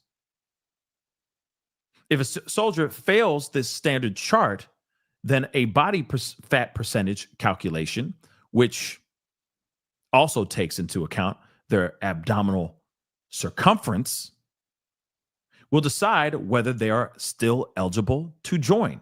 So they literally go over there and like, honey, you need to drop a few inches. You look a little round there, buddy. That's weird, right? That's crazy. Last month, speaking at Marine Corps Base Quantico, we already talked about this, but he told the country's top generals that he was tired of seeing fat troops. Remember? He's like, read my book, right? Not only did he say, read my book, but, he said a bunch of other things.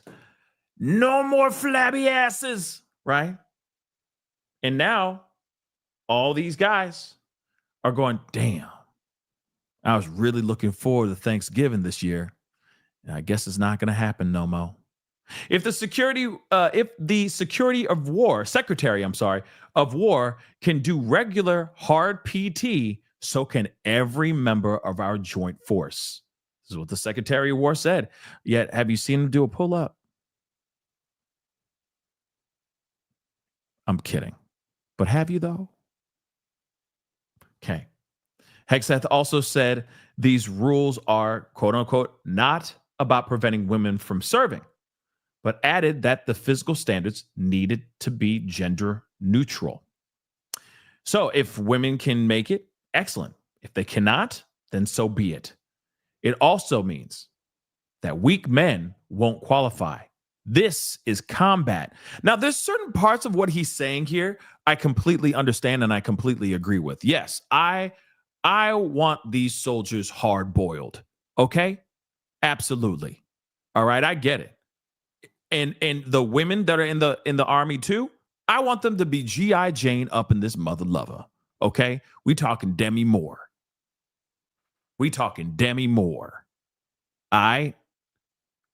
Hard as nails. Yeah. They're defending our country. Why would you want anybody who's just sitting there chilling on the sideline, having a big gulp in a, 6-pack of donuts? 6-pack. A half dozen donuts. Why did I say 6-pack? But you get what I'm saying. I don't blame them. I want, yeah, they're supposed to protect us. So I want them to be badasses. But at the same time, just the way he's saying this, and it's like, he's round, gotta go. And it's like, but wait a second, he might be a savage. He might be an absolute savage. Hold on, right? But, it's just interesting. I get it. You got to rip the Band-Aid off to a certain extent, but it is kind of funny how he addressed this to not only the men and women that were in that room, the top brass, but also like to the entire world, because the whole world saw this. They live streamed it. It was live for everyone to see. So he really wanted to let people know, like, we are going to make, not only are we going to make the army healthy again, right? But he's like, but anybody who's interested in trying to be, join, you better be on point. You better be on point, right? But let's continue on. All right. Hegseth said standard training guidelines will be restored to what it should be: scary, tough, disciplined, and one where drill sergeants can put their hands on recruits. Which, hold on, stop right there. I'm not okay with that. I'm personally not okay with that. Okay. But at the same time, we'll see how far that goes. He's like, you can put your hands on your own soldiers, on your own recruits. Why?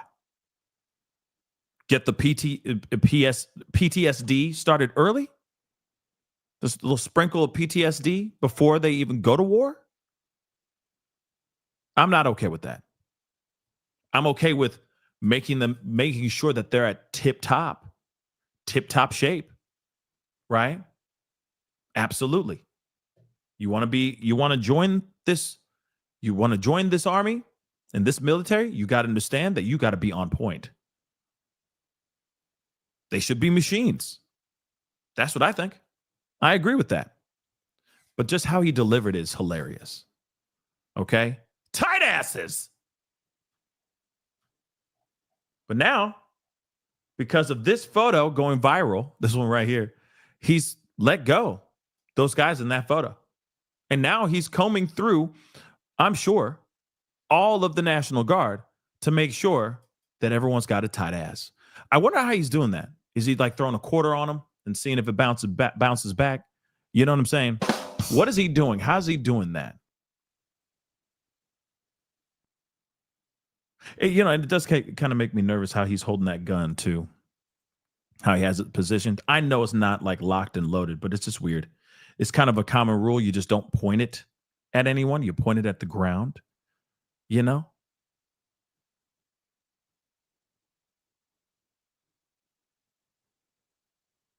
It's a very interesting time we're living in right now, guys. Very interesting time. Let Let me take a look at this super chats here. Infinite, thank you so much for the love. How much will he pay? How much will we pay put in lawsuits? How much will we pay put in lawsuits? Billions? I don't know what you're talking about right there. I'm confused, Infinite. If you mind expanding on that, that'd be great in the comments. I'm curious about what you mean by that. Neon, thank you so much for the love. There's a reason active duty personnel call the National Guard weekend warriors. Oh, yeah, I guess so. But now he's, I don't think it's going to be stopping. Like, I don't think he's going to stop now. Because this came out and he's like, oh, no, not on my watch. So I feel like there's going to be so much more. Okay. I think there's going to be so much more. He's going to go hard in the paint on National Guard. You got to remember, some of these guys were instantly federalized before. Like, you know what I'm saying?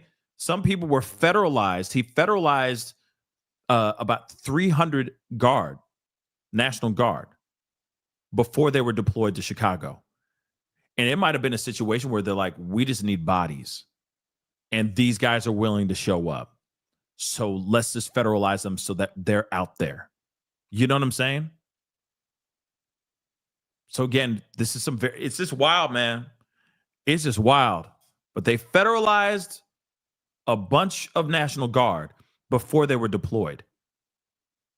You really think that they combed through every single guy to make sure that they were perfect to Pete Hegseth's standards? No. They're like, we need bodies. We need as many people out there. We need to intimidate. And the more people that are out there, the better. Right? So I don't think they thought about that. Here's the other thing, too, which is interesting. You know, I say the same thing about cops. I know. I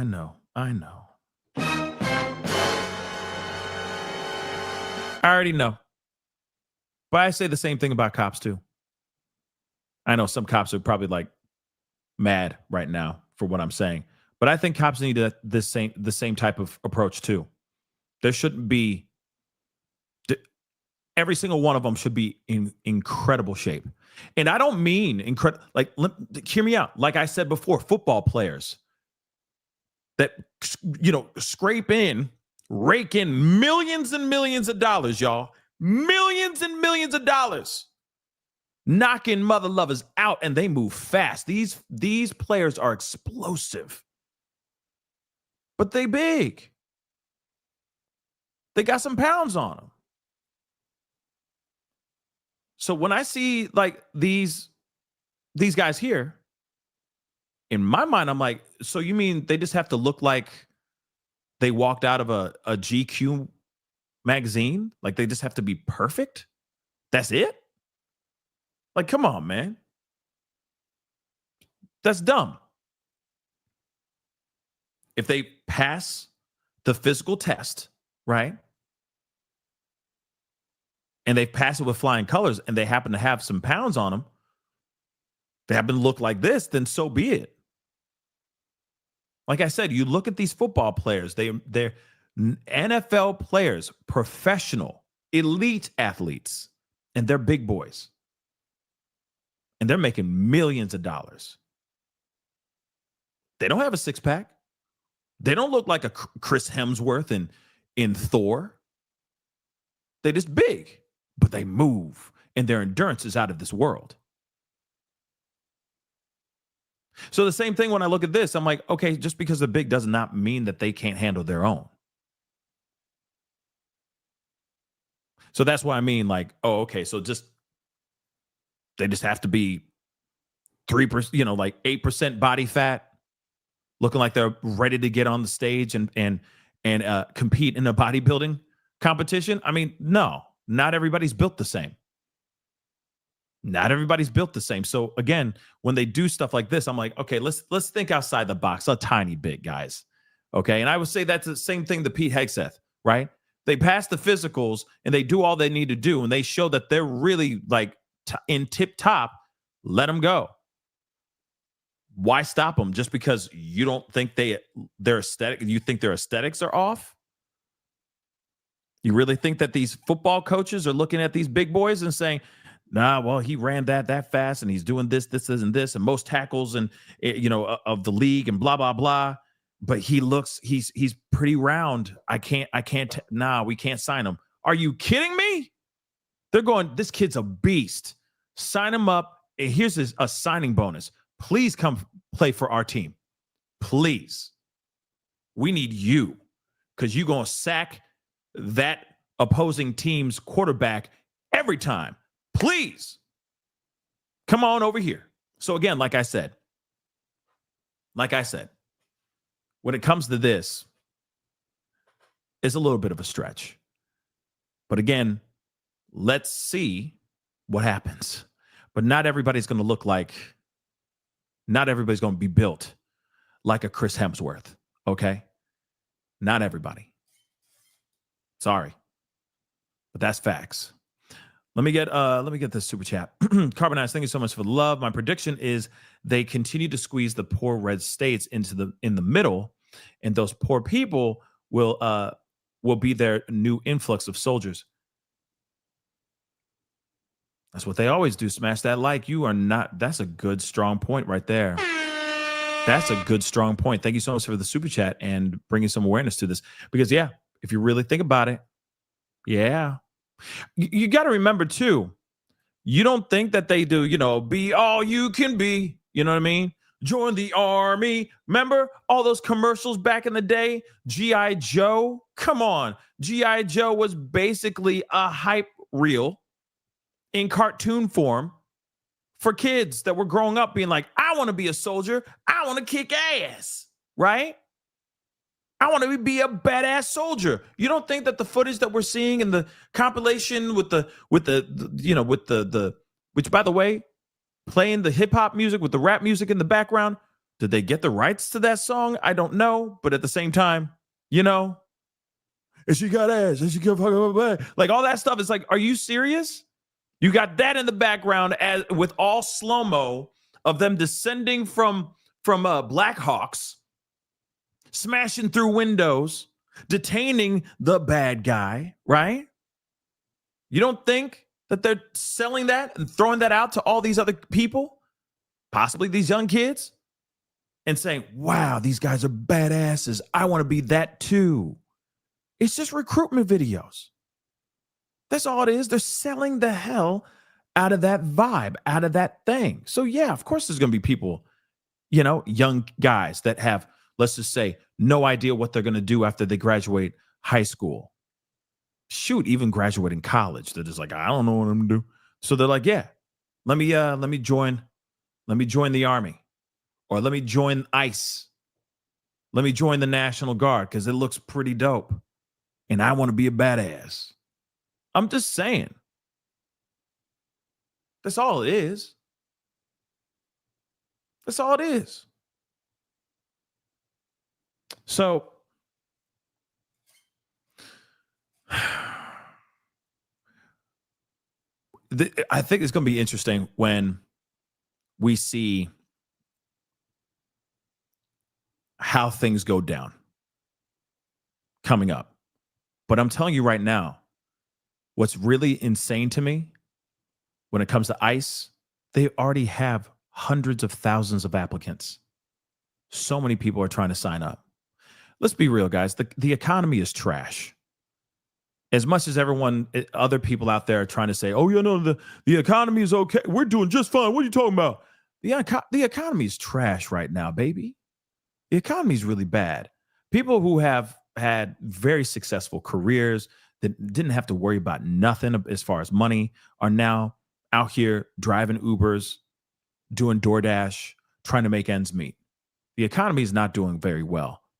This country is not the hottest country, hottest it's ever been. Maybe it's hot because of all the tension and all the bad things that are going on in the streets, for sure.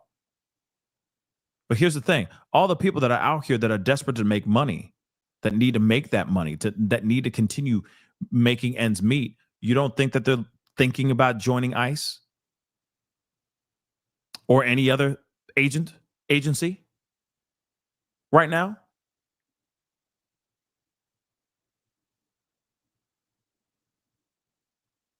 And I don't know about you guys, but I've been hearing stories as far as like just talking about the economy really quick. The economy does say a lot. The economy really does speak and reflects on your own community. When you start hearing that restaurants are shutting down out of nowhere, pick up your ears and pick your head up and just look and just see in your neighborhood, in your general area, just see how restaurants are holding down. And I'm no.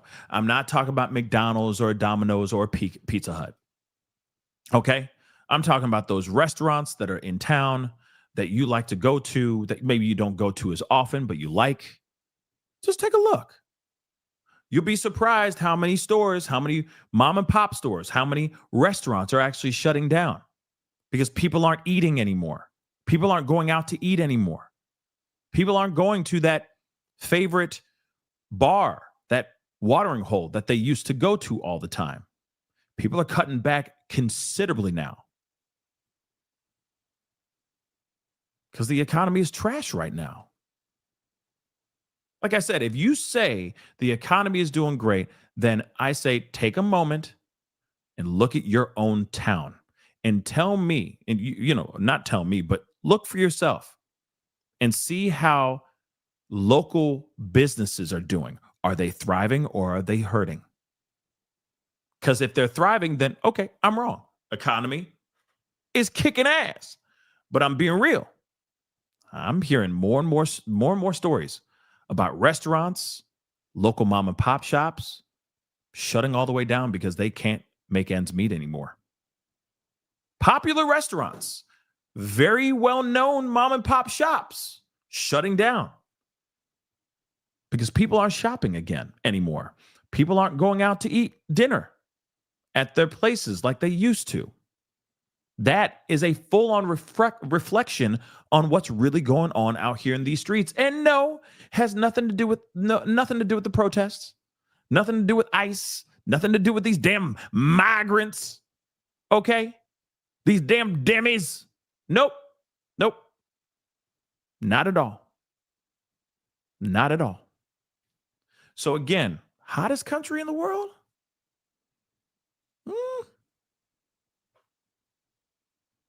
Jobs are dropping like flies. Every time you turn around, somebody's got out of a job, trying to find a new gig. People are trying to do DoorDash and Ubers more than ever, just so they can make a few dollars. Some scary times, guys. We're living in some scary ass times.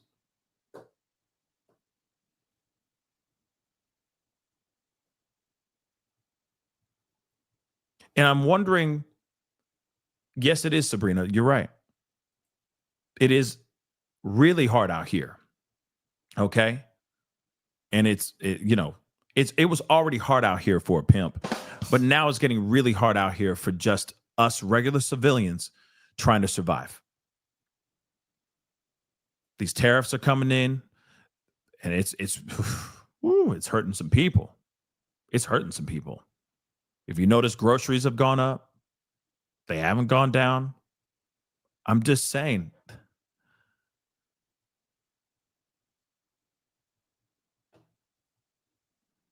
Is it getting better or is it getting worse? I tell you what, it's not getting any better. So I just, I am very curious about the turnout, how things are going to, what's going to come of all this when the time comes, right? It's going to be very, very interesting, guys.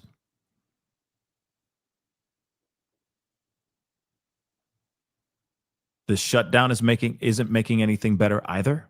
This government shutdown isn't making things better. I mean, like I said, it's just, if it's not one thing, it's something else. And it's frustrating. It's definitely frustrating.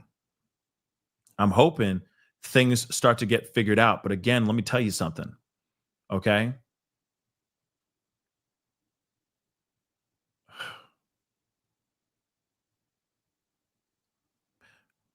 Okay. Sorry. I just saw something about We'll see. Okay. We're going to have to talk about that another time. But I am kind of curious about how things are going to go from this point on. Because again, there's a lot of focus going on elsewhere rather than focus on what's going on here in America. And I think at some point, we're all going to have to wake up. And no, I'm not talking about getting woke. I'm just saying at some point, we're all going to have to wake up and really see what's going on here. Our cities are definitely feeling this, the changes that are going on out here. They're definitely feeling it. And I get it. I understand. Everybody's scared. Everybody's concerned, and everyone's trying to hold on to as much money as they can hold on to. Am I mad at y'all for that? No. Do I blame y'all for that? Hell no. Look at what's going on in the streets right now. The streets are talking. And it's beyond the protests and ICE. The streets are talking. How do we get out of this? Is there a way that we can get out of this? Can we get out of this sooner than later? Or are we going to march into 2026 with more issues? I hope that's not the case. I really hope it's not the case, but we'll see what happens here. We will definitely see what happens here. But I might be on in a little bit. Yes, I do want to say that too. I did a short. Like I said, I highly recommend you guys watch my shorts because I'm putting out shorts because, there's a lot of things that are happening. So I'm just like bang, bang, bang. I'm just doing a quick, you know what I mean? I just do a quick little update. D'Angelo, soul music legend. D'Angelo passed away today. Okay, at 51 years old, battling pancreatic cancer. Didn't even know that he was battling cancer in the first place. So, of course, it was a big shock to me. I don't know about you guys, but that shocked the hell out of me. And may he rest in peace. It's very frustrating that he passed away in just this way, because I considered him like one of the GOATs. Okay. So that was very shocking as well. But apparently today, Charlie Kirk is supposed to be getting the Medal of Freedom from the president. I might try to hop on and do that and talk about that here in a little bit. But nonetheless, I'm going to hop off so I can get things going. But yes, may D'Angelo rest in peace. It is unbelievable. Okay. Play his whole album, Voodoo. Okay. Brown Sugar. I don't know. And play his music. Okay. And if you don't know who he is, man, go check out some of it. Okay. I think it's all, I think the title of the song is called Untitled. Okay. Amazing. Okay. Amazing song.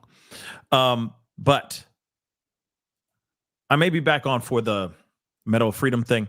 I may not. Just depends on when it actually goes down. But I got some other things I got to hop off and do. So that is the show, guys. All right. I appreciate y'all for being here. It really means a lot. Melody, I did go scroll into the middle of the show. You'll be able to find it there. Okay. I did just just interviewed George Floyd's uncle. Okay. Uncle Selwyn. So go check it out when you get a second. Okay. But anyway, guys, I appreciate y'all again for being here. It means a lot. Make sure you hit that like button down below. Okay. Crush it, do what it do. Hit that reaction button if you're watching on all these other platforms. Make sure you hit that follow button. Follow me on all those platforms. That'll be greatly appreciated. Don't forget to hit that subscribe button. Subscribe. All right. Check out my other platforms, my other YouTube channels, The Pascal Show Clips and Pascal Raw. Go check it out. I'm sure we're going to have some videos coming out here on that platform, on Pascal Show Clips here in just a little bit. So be sure to have those notification bells set to all so you know whenever I go live, whenever I upload, okay?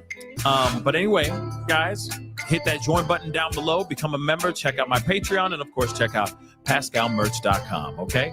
But anyway, guys, it is time to get going. Be safe out there, and we'll be talking here very, very soon. Be good to yourselves. Be good to one another. This is The Pascal Show. Bye.